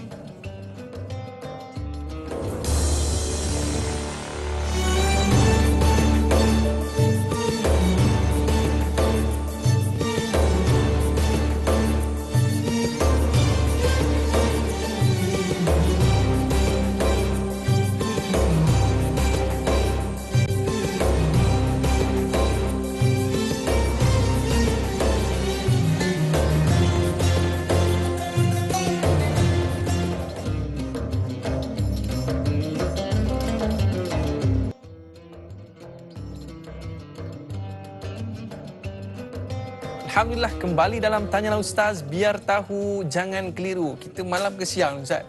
Kita dah siang lah kan? Okey. Tapi yang kita bicarakan ni ibadah malam. Jadi bersedialah malam lagi. Kita nak terus amal. Jangan tangguh-tangguh. Kita nak terus amal apa yang Ustaz sebutkan sebentar tadi. Tapi Ustaz sebut tadi tahajud ini lepas kita bangun kita tahajud. Tapi kadang-kadang terkejut je lebih Ustaz ya. Terkejut dengan bunyi alarm, tutup alarm, tidur balik. Betul. Set je tu dah bagus dah 4:30 malam. Tapi mungkin ada ibadah lain yang kita sebutkan selain daripada solat tahajud Ustaz. Silakan. Baik, bismillah wassalatu wassalamu ala rasulillah. Jadi solat ni kita sebut tahajud. Jadi sebenarnya ada setengah orang dia suka dia bukan isu apa sangat. Isu dia nak namakan solat tu. Namakan solat. Yang dia kata ni solat taubat, yang ni solat tasbih. Ada sikit bezalah kaifiat tu. Yang ni solat tahajud, yang ni solat dan seterusnya lah. Maka di situ kita kata, adakah daripada sudut asalnya pembahagian-pembahagian itu, pertama kita sebut Nabi SAW sendiri bila sebut secara umum tahajud. Kan dalam surah Isra tadi ayat 79, wa minal laili fatahajjaj. Tahajjud di sini maksudnya adalah bangun dan buat ibadah, khususnya solat. Dia tak disebutkan solat tu solat sunat tasbih, solat sunat sekian-sekian, tidak ada. Cuma kita ni suka kalau kita nak bahagikan, tidak jadi masalah. Dia termasuk dalam ruang ataupun rangka masih lagi mengerjakan ibadah lah, solat lah. Jadi kalau ada bagi yang ni solat contohnya, contoh kalau Ramadan, kata saya nak buat tarawih lagi 8 lah kot contohnya. Kemudian saya nak tambah sikit dengan tahajud. Saya nak tambah sikit ni, boleh, tak ada masalah. Cuma kita sebut secara umumnya, Nabi SAW dan para sahabat tak bahagikan. Ini solat apa, ni solat apa. Tapi bila bangun tahajud, kita sendiri niat nak buat ni hajat ke, yang ni kita nak buat tasbih ke, yang ni kita nak buat berkaitan dengan solat taubat ke, tidak jadi masalah. Kerana itu adalah perkara yang mana boleh ataupun diharuskan. Maksudnya kalau tak spesifik pun boleh? Tak spesifik pun boleh. Kita niat saja ke solat sunat tahajud 2 rakaat kerana Allah Ta'ala. Allahu Akbar. Itu pun okey dah. Itu juga termasuk. Kemudian antara benda yang penting juga, kalau boleh, jangan tinggal witir. Jangan tinggal witir Ya. saya. Tapi witir ni nak kena tambah 3 pula. Aduh. Sebabnya begini. Ada setengah orang dia faham witir ni tu Ramadan je. Betul. Bermula malam ke-15. Baru Kan baru jumpa. Sebenarnya witir ni antara amalan yang Nabi amat jarang meninggalkannya, dan Nabi walaupun dengan keadaan musafir dan Nabi buat witir. Menunjukkan witir ni adalah ibadah malam yang paling utama. Apa bagus sangat Ustaz? Kerana apa? Kerana dalam hadis ini riwayatkan daripada Imam Al-Bukhari, kata Nabi SAW, illa an tatawwa'a. Ada satu orang sahabat, dia tanya pada Nabi, ya Rasulullah, aku buat semua dah. Maksudnya yang fardu ni, solat 5 waktu, zakat, puasa, ada tak lagi ibadah-ibadah yang aku kena buat? Kata Nabi SAW, la, tak ada. Illa an tatawwa'a, melainkan kalau kau nak buat amalan sunat. Sebahagian para ulama, antaranya Imam Abu Hanifah, menyatakan solat witir tu wajib. Sebab dia sebagai selepas 5, Nabi kata kalau kamu nak buat, kalau dalam bahasa Arab dipanggil sebagai istisna, yang dipanggil sebagai istisna muttasil. Maksudnya sebahagian ibadat sunat tu sama macam wajib. Itu pandangan Imam Abu Hanifah. Walaupun jumhur majoriti para ulama, Imam Syafi'i dan sebagainya tak kata macam tu, sebab yang ni wajib lah, yang 5 tu yang fardu. Tapi yang sunat ni termasuk juga witir. Jadi witir ini kita kata sebahagian ulama kata wajib, sebahagian ulama kata sunnah, maka sebab tu kita buat. Sebelum tidur paling kurang 1 rakaat je. Boleh juga. Boleh 1 rakaat. Tak Paling kurang. 3. Dia ada step dia dipanggil malas, rajin sikit, kan. Kemudian rajin, kemudian betul-betul rajin. Kan? Kan. Kalau paling malas tu 1 lah. 1 lah. Kemudian Boleh rajin sikit 3, kemudian 5, kemudian 7, kemudian 9 dan seterusnya. Itu berkaitan dengan solat witir. Jadi kita kata jangan tinggallah. Betul, walaupun kita sebutlah ibadat itu apa saja. Solat taubat, solat tahajud apa semua, akhir sekali kita tutup dengan witir, kerana witir itu adalah satu benda yang amat jarang Nabi meninggalkannya. Paling kurang 1 lah. Yang paling cantik ujung sekali lah. Tapi setidak-tidaknya lepas isyak tu buat je lah tu. Boleh, tak ada masalah. Ada sahabat kita Ustaz, kita bersama dengan Abdullah Osman. Assalamualaikum. Waalaikumsalam. Cik Abdullah, apa khabar? Baik. Silakan. Ada Mila, kita bila ibadat malam ni Ustaz, Ya. betulkah kita kena seimbang dengan ibadat siang? Maksudnya kalau siang hari itu kita jaga mulut kita, jangan mengumpat, jangan mengata orang, jangan menipu, dan juga jangan buat rasuah dan sebagainya. Ya. Apa pandangan Ustaz tentang hal ini? Kita kena seimbangkan antara siang dan malam. Kalau tak, ibadat malam tu habis gitu saja. Minta pencerahan Ustaz. Terima kasih. Sama, terima kasih Cik Abdullah. Terasa lah kita Ustaz. Cik Abdullah ni soalan ni suka kenakan orang ya. Cik Abdullah, betul lah kadang-kadang orang ni dia ada dua alam tau. Ya, kadang-kadang alam waktu malam ni bukan main lagi ya. Tapi siangnya bertukar kulit pula Ustaz. Apa pandangan Ustaz? Alam cyber teknologi terkini ya. betul. Baik, bila sebut tentang asasnya kita kata ya betul. Cuma kita kalau mendirikan betul-betul solat malam tu, kita hayati, kemudian kita sebutkan tadi banyak perkara panjang lebar kita bincangkan fadilat dan kelebihannya, kita akan beri kesan pada siang hari sepatutnya. So siang hari tu apa? Maksudnya kalau malam kita jaga mulut, malam tu waktu tu kita fokuskan ibadah khusyuknya, kemudian kita tak ada siapa-siapa kita nak bawang kan, contohnya kan, tak ada siapa-siapa kita nak petai kan ke kan, apa-apalah masuk berkaitan dengan perkara-perkara yang jahat yang tak baik pada mulut kita, maka sudah tentulah pada waktu siang pun maksudnya begitu.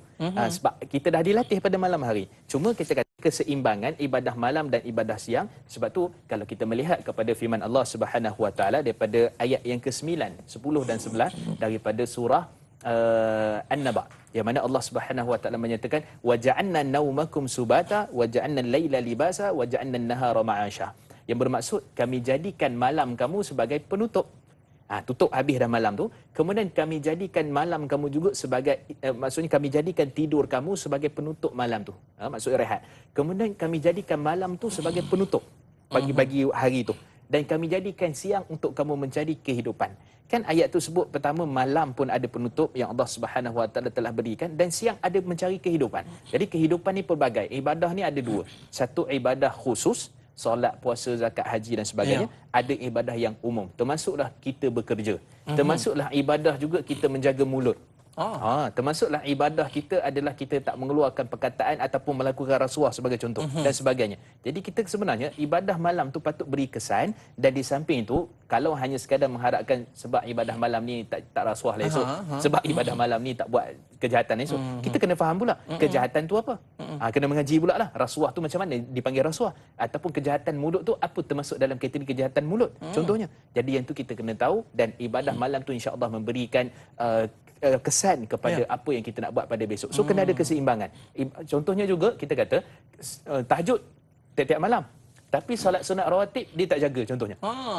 Yang tu pun juga kita kena titik beratkan. Kerana solat sunat rawatib dalam hadis riwayat Ibn Umar, riwayat daripada Ummahatul Mukminin, menyatakan bahawa dalam riwayat Imam Muslim, siapa yang mana menjaga 10 rakaat, banallahu lahu baitan fil jannah, Allah akan membina rumah ataupun istana di syurga Allah Subhanahu Wa Taala. Maksudnya apa? Sebelum zuhur, sebelum subuh, selepas zuhur, kemudian selepas maghrib, selepas isyak, 10 waktu.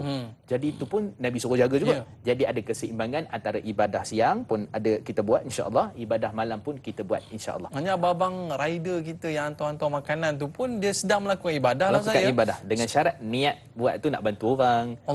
Mudahkan insya-Allah. Pahala besar. Maknanya kalau ayah-ayah kita keluar pergi kerja tu jangan bimbang, itu pun kita sedang melakukan ibadah. Kita ada sahabat kita Puan Supinah Yusof. Assalamualaikum. Waalaikumsalam warahmatullahi wabarakatuh. Ya Puan, silakan. Assalamualaikum Da'i dan Ustaz ya. Ya, waalaikumsalam. Ustaz, macam ni kan kita solat tahajud tu kan? Ya.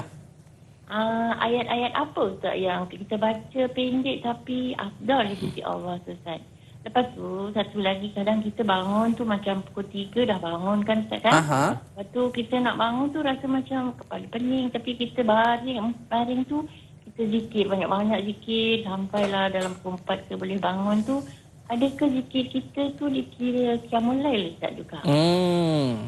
Dan waktu bila yang lebih afdal kita buat tahajud tu Ustaz? Ya. Terima kasih Ustaz. Assalamualaikum. Waalaikumsalam warahmatullahi wabarakatuh. Terima kasih Puan Supinah. Baik Ustaz, ni kita nak berbalik kepada revision lah ya. Mungkin ibu-ibu kita yang tahu sebenarnya dah tahu, Puan Supinah pun dah tahu dah biasa buat benda-benda ni. Ayat-ayat apa yang sesuai dan sebagainya. Mungkin sedikit revision daripada Fadil Ustaz, nak solat tahajud ni bagaimana Ustaz? Kaifiat dia. Baik, bismillah wassalatu wassalamu ala Rasulillah. Kita kata solat tahajud ini sama macam solat sunat yang lain. Niat saja berbeza. Bacaannya kita sebut kalau ikut tahajud Nabi SAW, memang kita takkan ikutlah. Nabi SAW mula saja sudah pun membaca Fatihah dan membaca Al-Baqarah habis. Daripada Alif Lam Mim sampailah kita kata wa'fu anna waghfir lana warhamna dan seterusnya. Sampai habislah. Sebab tu ada sebahagian sahabat radhiyallahu anhu ajma'in, antaranya seingat saya Sa'ad bin Abi Waqqas dan sebahagian sahabat lain, mereka pernah menyatakan, bukan anak beliau Abdullah Amr bin Amr al-As, Abdullah bukan anak tapi orang lain, iaitu sahabat lain, Abdullah bin Amr al-As, beliau menyatakan bahawa kalau aku siasa nak kena jaga solat ni, nak ikut macam mana cara Nabi. Akhirnya bila umur beliau dewasa ataupun dah mampir ke umur tua, beliau rasa macam menyesal pula cakap macam tu kat Nabi. Sebab dia cakap kat Nabi tu seolah-olah macam nak terus buat ni. Tapi sebab apa? Sebab dia amalan sunat. So kita sebut di sini kita buat di atas kemampuan kita. Jadi bila di atas kemampuan kita ni, mana yang kita mampu, mana yang kita boleh buat, maka kalau disebut dalam hadis Nabi, rakaat kedua Nabi akan baca Ali Imran sampai habis. Sudah. Sehingga sahabat di belakang, tapi sahabat mereka tak pergi mengadu kat Nabi sallallahu alaihi wasallam. Mereka tak pergi mengadu, ya Rasulullah, ayat kursi cukup lah. Ya Rasulullah, tak ada. Tapi sahabat kekal sebab mereka tahu bahawa Nabi yang baca, Nabi yang bawa tu, maksudnya daripada riwayat pada Anas bin Malik, riwayat daripada Abdullah bin Abbas dan sebagainya dalam riwayat Bukhari, dalam riwayat Imam Al-Bukhari, maka menunjukkan bahawa memang Nabi buat macam tu. Jadi agak, kalau kita lah duk fikir macam mana Baqarah nak bagi habis, memang terus sampai subuh. Berpeluh Ustaz. Berpeluh. Tapi kita kata Nabi SAW itu amalan Nabi. Kalau kita boleh buat, Alhamdulillah. Tapi tidak bermakna kalau kita tak habis Baqarah, tak boleh qiyamul lail. Sebab tu kalau kebanyakan solat-solat sunat Nabi SAW, Nabi kebiasaannya akan membaca Qul ya, Qul huwallahu ahad. Banyak dalam riwayat Imam Muslim, dalam riwayat daripada Imam Ibn Qayyim dan sebagainya, sebut dalam Zadul Ma'ad, banyak antara surah-surah yang Nabi selesa lazimi Qul ya dan juga Qul huwallahu, kerana dia tauhid. Kerana dia adalah satu benda yang kalau kita tadabbur, kita akan nampak bahawa dia adalah berkaitan dengan persoalan akidah. Jadi kita kata surah-surah tu jangan kita terlalu kita kata nak kena baca yang memberatkan. Kita kata kena baca Al-Mulk lah kot. Kan? Jangan. So maksudnya di sini kita boleh baca faqra'u ma tayassara minal Quran. Bacalah bagi kamu apa yang mudah daripada Al-Quran. Ayat kursi je hafal. Ayat kursi tak ada masalah. Tapi janganlah ayat kursi saja. Upgrade pula lah. Tambah baik supaya kita nak hafal surah-surah lain yang kita nak bawa dalam solat. Itu dia punya kaedah. Dan bila disebutkan juga tadi tentang bangun pening-pening. Pening-pening kan. Nak bangun pun lah berat. Tapi zikir sampai terlelap balik. Kan. Lepas tu, adakah zikir tu dikira bulan? Baik. Lepas tu pukul 5.30 terbangun balik. Balik. Di sini kita sebut dia dapat ibadah malam tu. Cuma kita sebut tadi keutamaan memang kena bangun. Itu dia punya cara, kaedahnya adalah bangun malam. Dia dapat kaifiat tu dan insya-Allah mudah-mudahan dapat lebih pahala bila mana keadaan zikir itu. Kita faham keadaan manusia kadang-kadang sakit, kadang-kadang uzur dan sebagainya, maka pada waktu itu dia dapat kelebihan. Dan kemudian disebut waktu paling afdal memang betul 1/3 lah. Lebih kurang dalam 2.5 tadi kita sebut kan. 2.5 ke pukul 3 ke atas tadi, itu waktu yang paling afdal. So kita bangun sekejap, contohnya kita bangun lebih kurang dalam 10 minit ataupun 15 minit, dapat 2-4 rakaat ke, tutup dengan witir, itu sudah dipanggil qiyamul lail. Dah cukup dah kita panggil sebagai tahajud juga. Ini menunjukkan bahawa kelebihan, keringanan yang Allah berikan kepada umat Nabi sallallahu alaihi wasallam. Walaupun dalam hadis yang diriwayatkan oleh Imam Muslim, pada waktu lebih 1/3 malam tu ada waktu doa mustajab. Kan Allah turun ke langit dunia dan kemudian pada waktu itu Allah mengampunkan siapa yang Allah kehendaki. Maka ada banyak kelebihan di situ. Maka kalau kita kata setakat mana yang mampu terjaga, kita nak solat, maka kita solat aja. Tapi kalau dapat lebih pada 1/3, maka insya-Allah termasuk kebaikan. Maknanya ni Ustaz sebut tentang masa, harinya pula Ustaz. Ni sahabat kita nak tanya ni bersama dengan Hana Wancik. Assalamualaikum Ustaz dan Dai. Waalaikumsalam. Apakah bezanya di antara malam biasa dengan malam Jumaat bila melakukan ibadah malam? Adakah berganda pahala bila melakukan ibadah malam? Mohon pencerahan Ustaz. Terima kasih Ustaz dan Dai. Malam Jumaat tu Ustaz. Silakan. Baik. Bismillah wassalatu wassalamu ala Rasulillah. Jumaat ni Sayyidul Ayyam, penghulu bagi segala hari. Cuma kalau kita kata kelebihan secara khusus, kelebihan secara khusus tu tidak adalah. Tidak ada dalam nas ataupun dalam Quran ataupun dalam hadis Nabi sallallahu alaihi wasallam. Pada sebab tu Imam Ibn Iraq Imam Ibn Iraq Al-Kinani mengarang dalam kitabnya Tanzihus Syariah, iaitu satu kitab yang menghimpunkan hadis-hadis palsu. Hadis palsu sebab ada orang dia suka nak ibadat malam Khamis, dia reka hadis-hadis tentang ibadat malam Khamis. Dia kata malam Khamis ni baik. Ada orang suka ibadah malam Jumaat, mungkin malam lain dia malas bangun kot.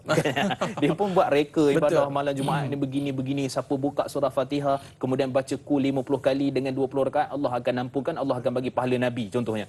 Hadis-hadis berkaitan dengan perkara itu tidak sahih. Cuma kelebihan Jumaat secara umumnya. Jadi kita kata kelebihan itu di situlah dijadikan Nabi Adam AS, kemudian juga berkaitan dengan apa? Surah Kahfi. Surah Kahfi baca malam Jumaat, bagus. Kan. Kemudian apa lagi? Selawat, banyakkan selawat. Kemudian bagi yang pergi ke masjid lah dengan mandi dengan amalan-amalan sunat, maka kita kata ada kelebihan yang banyak secara umumnya pada ibadah pada Jumaat itu. Jadi kalau kata qiyamul lail ke baca Quran ke, kita kata ada kelebihan yang sangat banyak. Termasuk juga kelebihan baca surah Kahfi pada malam tu contohnya. Maka di situ ada kelebihan yang umum yang mana insya-Allah lebih daripada malam-malam yang biasa. Tapi secara khusus ibadat malam ni pahala sama Nabi, ibadat malam ni sama umur Nabi Nuh contohnya kan. Ibadat malam ni dunia seisinya, yang itu tidak ada hadis secara khusus. Baik. Saya mewakili adik-adik kita yang sedang menonton di kaca TV ni, ramai ni Ustaz. Adik-adik kita yang yalah maklumlah belum sekolah lagi kan. So dia orang pagi-pagi dia orang duduk depan kaca TV. Subhanallah. Sebab biasa kadang-kadang buat program qiyamul lail di sekolah kan. Dia ada satu solat ni yang lama sangat lah Ustaz. Tak tahan, adik-adik kita pun dah tak tahan lutut dah nak berdiri. Yang kita sebutkan solat sunat tasbih ni Ustaz. Kenapa lama sangat ni Ustaz? Mungkin ada cerita di sebaliknya. Silakan Ustaz. Baik, bismillah wassalatu wassalamu ala Rasulillah. Pertama, hadis tentang solat tasbih ni ataupun kaifiat dengan cara solat tasbih tu, status hadisnya hasan. Hasan ni bukan saja Hasan kan. Hasan ni maksudnya dia boleh digunakan sebagai hujah. Ini pandangan siapa? Antaranya ramailah. Akan tetapi sebahagian ulama tidak menyatakan hadis tu sahih lah. Cuma kita kata secara umum, seperti mana kata Syekh Dr. Qaradawi dan sebahagian para ulama, Imam Ahmad dan sebagainya, hadis itu adalah hadis kurang-kurangnya boleh untuk dilakukan salat tu. Dan kaifiat dia tu, memang kaifiat tu sebut dalam hadis lah.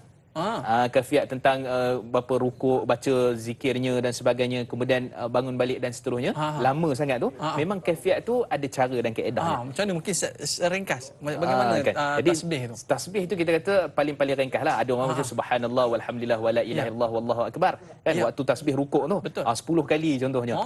Kan, kemudian sami Allah liman hamidah, ada pula dia punya bacaan tertentu. Jadi kalau kita ikutkan secara umumnya boleh nak buat, dan dia termasuk dalam perkara yang dibincangkan ulama-ulama fiqh, solat sunat tasbih. Akan tetapi janganlah kita kata terlalu memberatkan.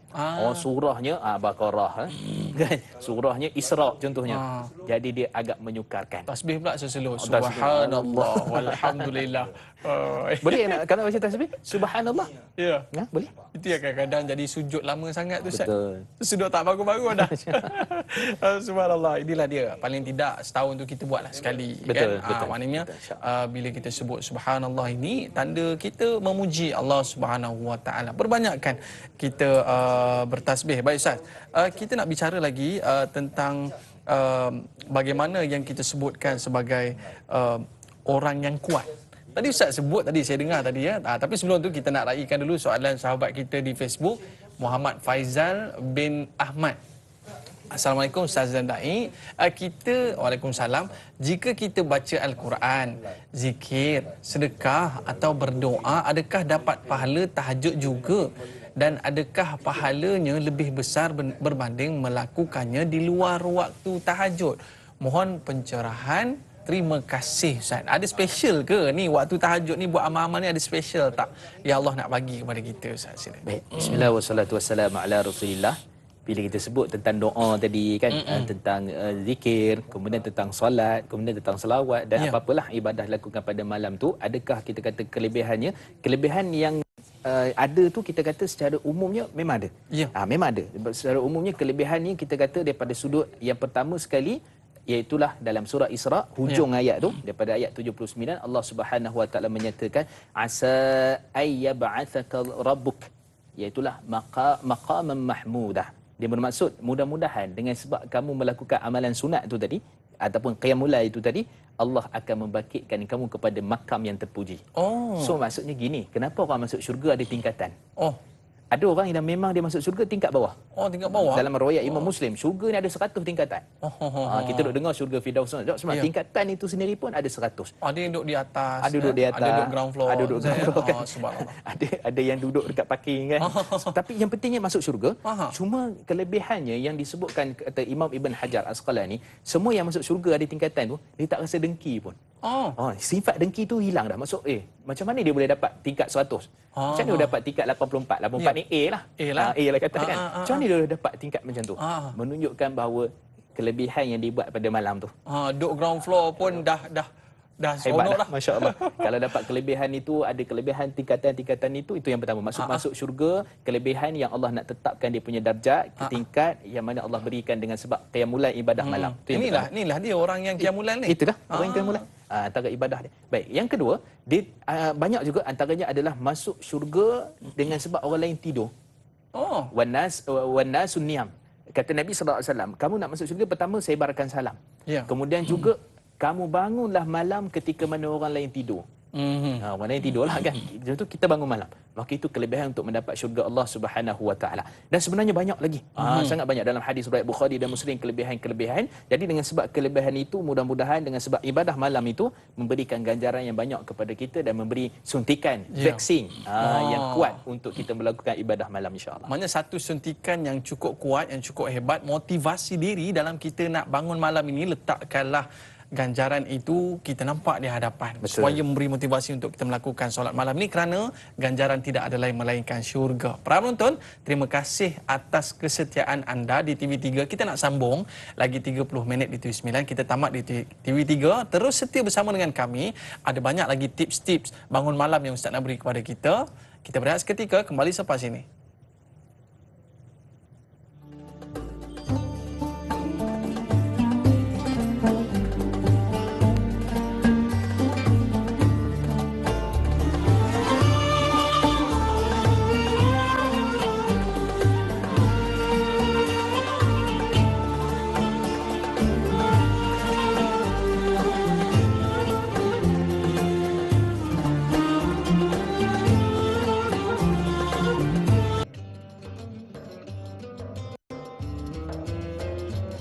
Alhamdulillah, kembali dalam Tanyalah Ustaz. Biar tahu, jangan keliru. Terima kasih atas kesetiaan anda dalam program kita pada hari ini dalam topik ibadah malam bersama dengan Al-Fadhil Ustaz Mustafa Muhammad Suki. Baik Ustaz, topik ibadah malam ini cukup hebat. Ya, kalau kita nak comparekan dengan ibadah-ibadah yang kita lakukan, solat-solat di siang hari dan sebagainya, jadi inilah kayu ukur pada diri kita sebenarnya. Ya, kadang-kadang kita ni rasa kuat, kita rasa hebat. Namun saat kita nak menundukkan diri, memunajat kepada Allah SWT, carilah malam untuk kita bersama dengan Allah Subhanahu Wa Taala, dapat kita merendahkan jiwa kita, Ustaz. Baik, sahabat, kita ada satu soalan yang cukup menarik. Dia ni kita bersama dengan Anisha Mat Isa, ya. Soalan saya, seorang yang telah berniat untuk menunaikan ibadah malam, niat dah bangun dan kemudian tersedar dan bangun. Apakah, tapi tak sedar lah Ustaz. Dah niat tapi tak sedar. Apakah ia mendapat pahala juga kerana telah berniat untuk bangun, solat tahajud dan sebagainya? Pertama. Yang kedua, bagaimana keadaan dan hukumnya seseorang yang melewatkan solat Isyak dan tidur dulu kerana hendak menunaikan Isyak bersama solat sunat tahajud? Mohon pencerahan Ustaz. Terima kasih Ustaz dan Dai. Baik Ustaz, menarik ya. Maknanya kita cerita pasal niat ni, dah pasang niat dah. Waktu tidur tu pasang niat aku nak bangun tahajud. Tiba-tiba tak terbangun pula Ustaz. Bagaimana tu? Dapat pahala ke tak? Baik. Bismillah wassalatu wassalamu ala Rasulillah.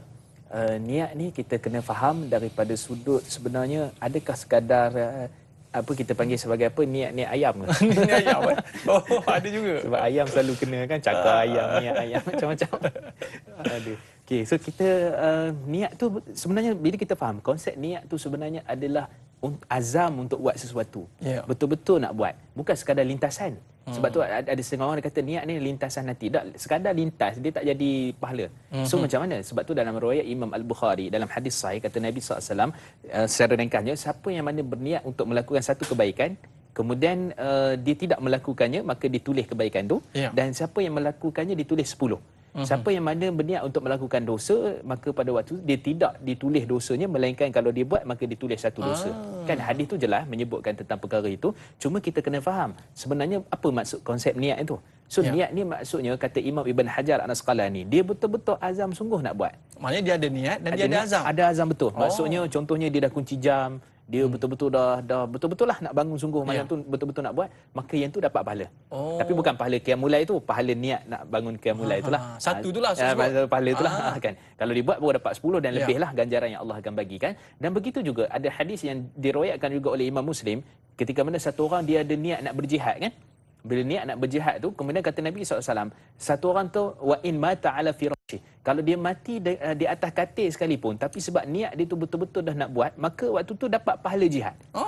Menunjukkan apa? Menunjukkan, kata Imam Ibn Hajar, maksud niat tu bukan sekadar lintasan, bukan sekadar niat-niat ayam tadi tu, tapi dia adalah niat yang benar, yang betul-betul nak buat sungguh-sungguh, azam betul-betul untuk melakukan ibadah. Maka insya-Allah dia dapat pahala untuk bangunlah, tapi buat ibadah tu kira pahala lain pula lah.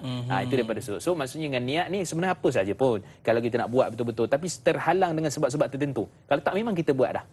Contoh kita kata nak pergi solat zuhur jemaah, sekarang boleh lah kan, insya-Allah, alhamdulillah. So nak pergi tu, tiba-tiba hujan. Kata kita pula tak ada payung, tak ada kereta tu, maksudnya terbatas. Betul-betul nak pergi dah, siap semua dah. InsyaAllah pahala tu kita dapat.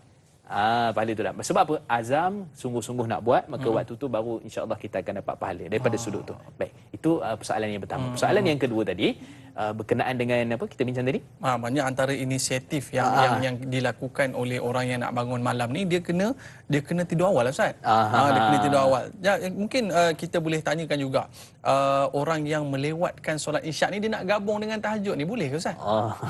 Itu juga antara perkara yang biasa dibuat, sebab dia nak package.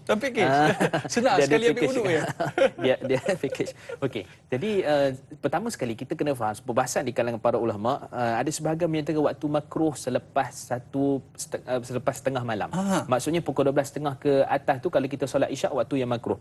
Betul, dalam riwayat Imam Tirmizi tidak dinafikan ada hadis yang mana Nabi sallallahu alaihi wasallam menyatakan laula an asyqa ala ummati la yuakhir, iaitulah solat al-isyak, kalaulah tidak memberatkan umat aku, maka elok ataupun baik untuk dia mengakhirkan solat isyak.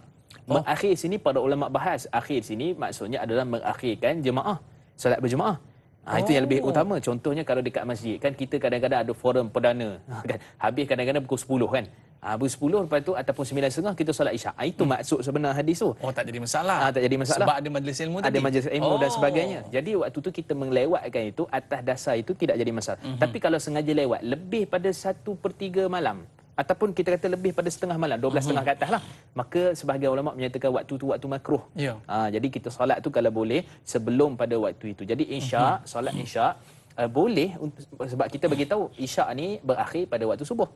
Akan tetapi dia ada waktu afdal, dia ada waktu makruh, ada waktu yang mana tidak disukai untuk melakukan solat isyak pada waktu tu. Kerana apa? Kerana dalam riwayat Imam Al-Bukhari yang lebih utama adalah solat di awal waktu. As-salatu ala waqtiha. Ayu amal afdal as-salatu ala waqtiha. Apa amalan yang paling baik adalah solat di awal waktu. Dan banyaklah hadis-hadis dalam riwayat Imam Muslim dan sebagainya, solat di awal waktu adalah yang lebih utama. Tapi katalah kita susah nak juga tahajud, bangun dia. Kalau boleh usahakan jangan sampai setengah malam. Kalau contoh pukul 12 kita bangun, tahajudlah sekejap. Walaupun dia bukan termasuk dalam waktu afdal yang 1/3 tu, masih lagi waktu tahajud. Kemudian tidur balik terus sampai subuh. InsyaAllah benda itu juga antara perkara yang baik. Itu cadangan lah. So cadangannya jangan sampai lebih pada setengah malam. 12.30 kata tu jangan. Maksud kalau pukul 11, pukul 12, ruang-ruang tu lah masih lagi cantik lah untuk kita solat. Dan kafiatnya, caranya tu, pertama sekali kita kata niat yang ikhlas kepada Allah Subhanahu Wa Taala tadi. Yang kedua, jangan buat dosa ataupun maksiat di siang hari.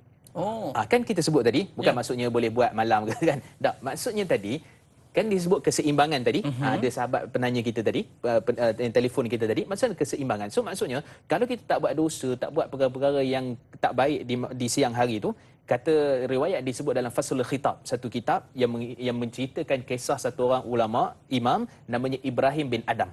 Ibrahim bin Adam menyatakan antara salah satu sebab manusia susah nak bangun qiyamul lail sebab bermaksiat kepada Allah pada siang hari. Jadi maksudnya kita jangan buatlah, maksud jaga diri kita, keseimbangan, malam pun kita nak buat banyak ibadah ataupun ibadah, siang pun kita jaga. Itu yang kedua. Yang ketiga, tidur awal. Tidur awal ni Nabi suruh. Bukan tidur awal ni pakar fikir ke apa. Tidur awal ni Nabi yang suruh. Kata Nabi SAW berkenaan dengan riwayat disebut dalam riwayat Imam Tirmizi, hadis yang sahih, yang mana Nabi SAW ini Nabi man syahida ataupun sesiapa yang mana dia tidur awal dan kemudian Nabi tak suka, kita panggil apa berborak kot, ataupun mengopi lepas isyak. Nabi tak suka. Nabi larang daripada tidur lepas maghrib. Nabi tak suka, makruh. Lepas maghrib. Lepas maghrib tu memang takut isyak tadilah. Isyak pergi lepas 3 malam itu terlajak dan sebagainya. Kemudian juga adalah bercenda gurau, mengopi selepas mana isyak. Ya. Balik tu tidur terus lah kot. Kan lepas isyak apa semua tu kita baca doa apa semua, apa-apalah Ya. selesai kan. Kemudian kita tidur. Hukumnya makruh kalau lewat. Ya. Takut tak bangun subuh lah. Ataupun kita kata dalam rangka qiyamul lail juga. Ya. Jadi kalau boleh kita tidur awal. Perkara berkaitan. Maknanya solat maghrib, kemudian kita menghadiri kuliah dan solat isyak. Lepas solat isyak kita baca al-mulk dan tidurlah. Tidurlah. Selesailah. Selesai. Jadi Ustaz, sebab Ustaz kata kita digalakkan untuk tidur awal, tapi kita awal-awal dah tidur. Terbaik kita dah berehat seketika. Lepas ni kita nak cerita tentang solat jemaah tahajud, okey ke tak okey Ustaz? Para penonton nak tahu jawapannya, setia bersama dengan kami. Kembali selepas ini.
Alhamdulillah, kembali dalam Tanyalah Ustaz. Biar tahu, jangan keliru. Tapi bila bangun malam Ustaz, kadang-kadang mengantuk pun ada.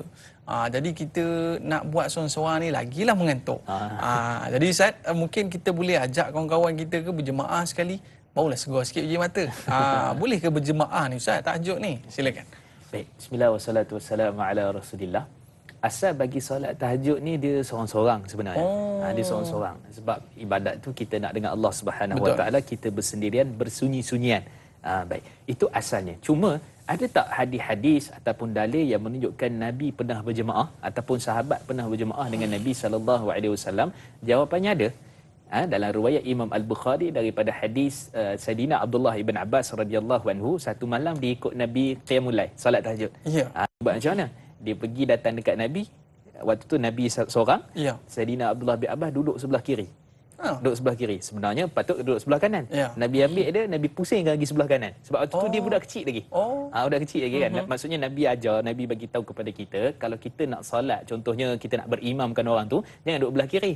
Kita pergi duduk sebelah kanan. Ya. Jadi bila duduk sebelah kanan tu, Saidina Abdullah bin Abbas pun ikutlah Nabi SAW solat tahajud pada malam itu. Dan juga ada hadis juga riwayat daripada Saidina Anas bin Malik radhiyallahu anhu dalam riwayat Imam Al-Bukhari, hadis yang sahih juga menunjukkan beliau pernah solat, iaitulah jemaah. Apa dia? Solat tahajud bersama Nabi sallallahu alaihi wasallam. Maksudnya praktikal itu ada. Cuma kita ni janganlah misi jemaah.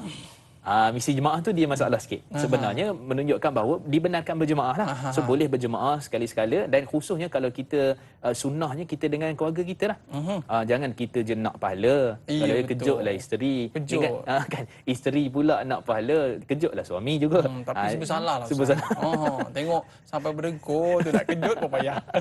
Bagi isyarat. Bagi isyarat. Okey. So di sini menunjukkan dalam hadis riwayat daripada Imam Abu Daud, hadis yang sahih, menunjukkan Nabi sallallahu alaihi wasallam menyatakan bahawa sesiapa yang mana nak dapat keberkatan dalam tahajud dalam waktu, kejut suami dia.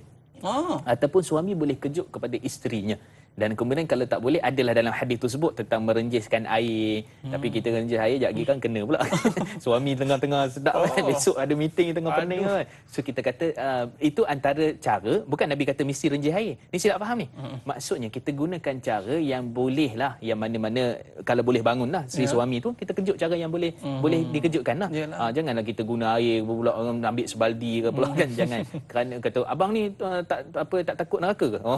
Bangun qiyamul lail kan. Contohnya, jangan sampai macam tu. Maksud Nabi bukan suruh siram air je. Nabi SAW menyatakan antara satu cara. So kejut pelan-pelan pun semua tu, maka itu adalah satu yang terbaik. Dan kemudian juga dari riwayat Abu Daud juga hadis yang sahih, Nabi SAW menceritakan suami isteri yang sentiasa menggerakkan, membangunkan, mengejutkan, maka mereka ditulis sebagai satu orang yang mana setiap bangun kerana Allah. Ataupun perbuatan itu kerana Allah. Ini satu perkara kelebihan lah bagi mereka. Boleh berjemaah ataupun kita lakukan perkara itu, tapi janganlah kalau tak ada jemaah tak qiyamul lail. Itu kita ceritanya. Bila Ustaz cakap pasal isteri mengejutkan suami ni, dia ada satu soalan yang menarik untuk orang perempuan ni. Untuk ibu-ibu kita, kakak kita kan, ada satu soalan menarik yang kita nak kongsikan kepada anda semua. Tapi yang tanya soalan ni suami lah kot. Yang soalan kita boleh kongsikan di Facebook kita bersama dengan sahabat kita di Facebook, Laman Terapi Sunnah. Soalan cukup menarik. Soalan saya, apakah boleh seorang wanita yang sedang haid dan uzur mendirikan ibadah malam? Jika tidak, apakah amalan-amalan lain yang boleh dilakukannya? Mohon pencerahan Ustaz biar tahu jangan keliru. Dan satu Ustaz sebut tadi adalah mengejutkan suami. Itu di antara amalan pada waktu malam lah. Sebab kita, abang jadi wakil saya lah. Apakah amalan tu? Ialah mungkin dah biasa kakak-kakak kita, ya, ibu-ibu kita solat malam, tapi tiba-tiba datang haid ni, terjaga pula malam. Apa ibadah yang sesuai itu Ustaz? Baik, sebenarnya kita kata bismillah wassalatu wassalamu ala rasulillah. Memang salat tu tak dibenarkan lah. Akan tetapi ibadah-ibadah yang lain itu diharuskan. Sebagai contohnya kita kata baca ayat-ayat yang kita hafal, kita ingat dan kita selalu amalkan. Ayat kursi, 3 kul, boleh kita baca pada malam itu. Kerana kata Imam Nawawi dalam Majmu' Syarah Muhadzab, bila mana bincang tentang wanita yang haid ni, apa ibadah dia boleh lakukan? Dia boleh pertama membaca zikir-zikir yang dia amalkan. Yang kedua, ayat-ayat Quran yang dizikirkan, yang selalu dibacalah, diwiridkan kita panggil. Contohnya ayat kursi, 3 kul, al-mulk sebagai contoh sebelum tidur. Maka semua tu antara benda yang diharuskan oleh syarak. Kalau yang tak biasa tu tak boleh lah saya. Yang tak biasa tak boleh lah. Kemudian juga selawat kepada Nabi SAW. Jadi apa yang kita hafal? Sebab ceritanya sekarang ni yang di sisi mazhab Imam Syafi'i adalah memegang mushaf tak boleh lah. Baca Quran ataupun memandang kepada mushaf, ada khilaf perbezaan di kalangan para ulama. Cuma kita kata yang paling terbaiknya adalah mana-mana ayat kita hafal, wattini wa zaitun ke, yang biasalah, yang memang selalu kita biasa baca tu, maka 3 kul, boleh 3 kul, ayat kursi, kemudian amanar rasul, la yukallifullah nafsan illa wus'aha dan seterusnya, maka kita baca yang tu tak jadi masalah. Tak jadi masalah sebab dia sudah dianggap sebagai amalan harian, zikir kebiasaan harian kita. Kemudian selawat, kemudian juga subhanallah, alhamdulillah, wallahu akbar dan sebagainya. Yang tak bolehnya solatlah dan memegang mushaf. Tapi melalui para ulama bincang, kalau melalui hafalan, ya memang kita hafal. Ayat tu selalu kita hafal. Mereka menyatakan bahawa antaranya Imam Nawawi, kita boleh baca, akan tetapi baca dalam hati, tak boleh menggerakkan lidah. Ni hafizah lah ni. Hafizah lah. Itu juga amalan-amalan pada malam kan. Dia nak ulang, boleh, tak ada masalah. Pada pukul 3 pagi kita jaga, dia sambil-sambil duduk atas katil ke kan. Ataupun tempat-tempat yang baik, yang cantik, yang molek, yang disusun, maka dia boleh membacanya. Dengan syarat dia tak membaca kuat ataupun memegang pada mushaf. Itu pandangan mazhab Imam Syafi'i rahimahullah. Dan bila ialah ibu-ibu kita, kakak kita ni tertinggal tahajudnya Ustaz. Tahajud ni tak pernah tinggal, tapi dia nak mengkodokkan tahajud ni. Ada ke kodok tahajud ni Ustaz? Masya-Allah. Ni sebab orang yang istiqomah Ustaz, tak pernah tinggal, tapi disebabkan uzur tadi dia terpaksa tinggal dan dia kodokkan semula tahajudnya. Ada ke Ustaz macam ni? Baik, bismillah wassalatu wassalamu ala rasulillah. Pertama, kalau dengan sebab uzur tadi, uzur ni maksudnya ABC lah, Allah bagi cuti lah. Kan? Kalau keuzuran seperti itu, maka tidak ada qada bagi dia. Dan insya-Allah, sebab tu dalam riwayat Imam Muslim kata Nabi SAW, idza marida al-'abd aw safir kutiba lahu ma kana ya'man sahihan muqiman aw ma kana ya'man muqiman sahihan. Siapa yang mana dia sakit, termasuklah uzur ke, tak sihat ke, demam ke, dia tak mampu bangun tahajud waktu tu. Padahal kalau ikutkan sebenarnya tiap-tiap hari dia tahajud. Kan. Kemudian selepas itu kata Nabi SAW, ataupun bermusafir, musafir kan susah. Qat'atu minal azab, kata Nabi, dia satu benda azab yang susah, yang payah, maka banyaklah tertinggal solat, tahajud dan sebagainya. Maka kata Nabi SAW, sebab dia dah selalu buat, maka ditulis baginya amalan penuh. Maksudnya satu orang jangan gundah gulana, dia selalu tahajud, tiba-tiba dia uzur. Maksudnya tadi datang haid lah, lampu merah lah. Jadi waktu tu pahala insya-Allah untuk dia. Allah. Sebab dia apa? Dia melazimi waktu dia sebelum uzur tu. Itu satu. Yang kedua, yang memang dia tertinggal, nak niat bangun, hari-hari bangun, tiap-tiap malam bangun, tiba-tiba hari tu subuh je bangun. Tak sempat nak bangun. Mungkin penat sangat ke? Habis boleh tak dia ganti pada siang hari? Baik. Dalam riwayat disebutkan oleh Sayyidatina Aisyah radhiyallahu anha, Nabi SAW pernah menggantikan solat. Itulah solat tahajud itu pada siang hari. Ganti solat sunat. Ganti solat sunat. Dan juga dalam riwayat yang lain, juga riwayat daripada Sayyidina Umar Khattab radhiyallahu anhu, dalam hadis sahih riwayat Imam Muslim, kata Sayyidina Umar Khattab, Nabi SAW menyatakan bahawa Nabi menggantikan ataupun perbuatan Nabi pernah melakukan qada salat pada waktu siang. Ini menunjukkan bahawa salat tahajud boleh digantikan pada siang hari.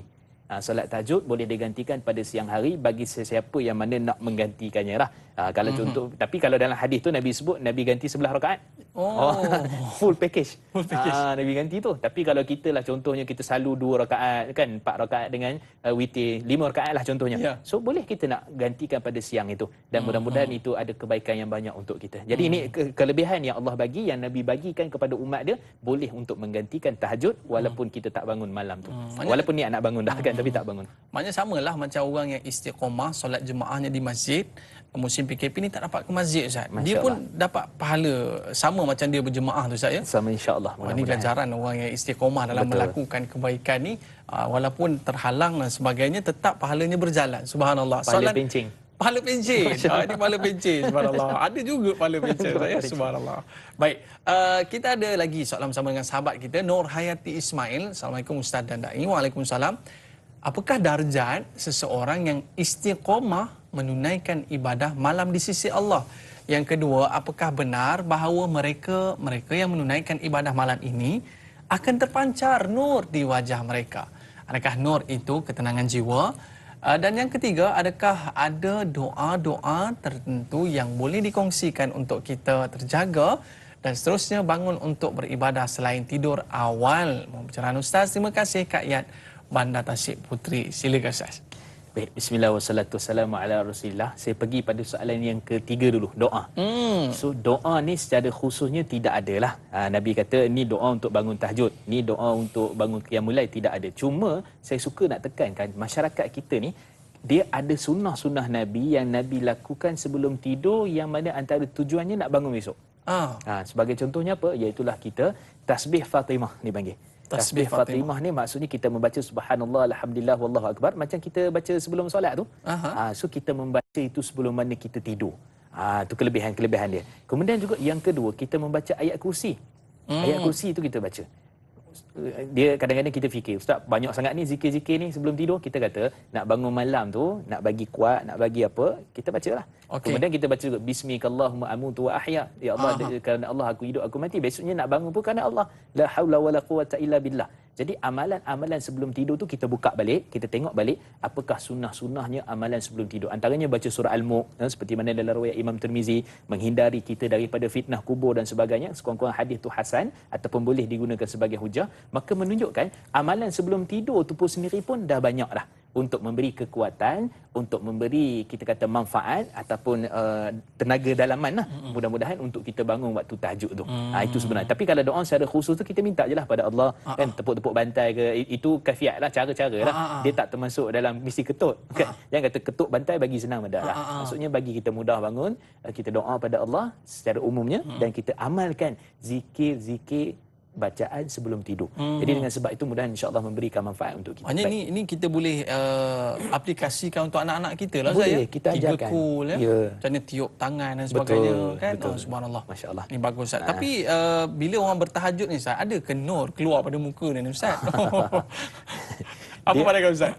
Nur ni kita kata dia macam ni lah. Kadang-kadang orang kata, sebab dahi hitam tu banyak tahajud. Kita kata sebenarnya tak juga. Kadang-kadang kapet tu keras. Kapet tu keras. Sejadah tu keras. Itu yang jadi hitam tu. Sebenarnya ginilah. Secara umumnya kita kata hatta Nabi SAW pun tidak ada riwayat seperti mana disebut oleh Imam Tirmizi yang menyatakan Nabi tu ada kesan hitam ke apa semua, tak ada. Cuma kata-kata cahaya ketenangan dalam hati tadi betul.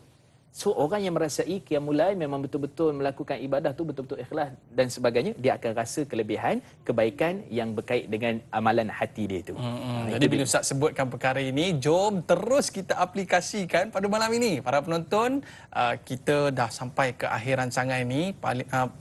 Sebaik-baiknya Ustaz, kita dah belajar ni, kita amal lah, praktik lah Ustaz, ya. Mungkin sebagai pengakhirnya untuk doa ringkas Ustaz, silakan. Baik. A'udzubillahi minasyaitanirrajim. Bismillahirrahmanirrahim. Alhamdulillahirabbil alamin wassalatu wassalamu ala asyrafil anbiya wal mursalin wa ala alihi wa ashabihi ajma'in.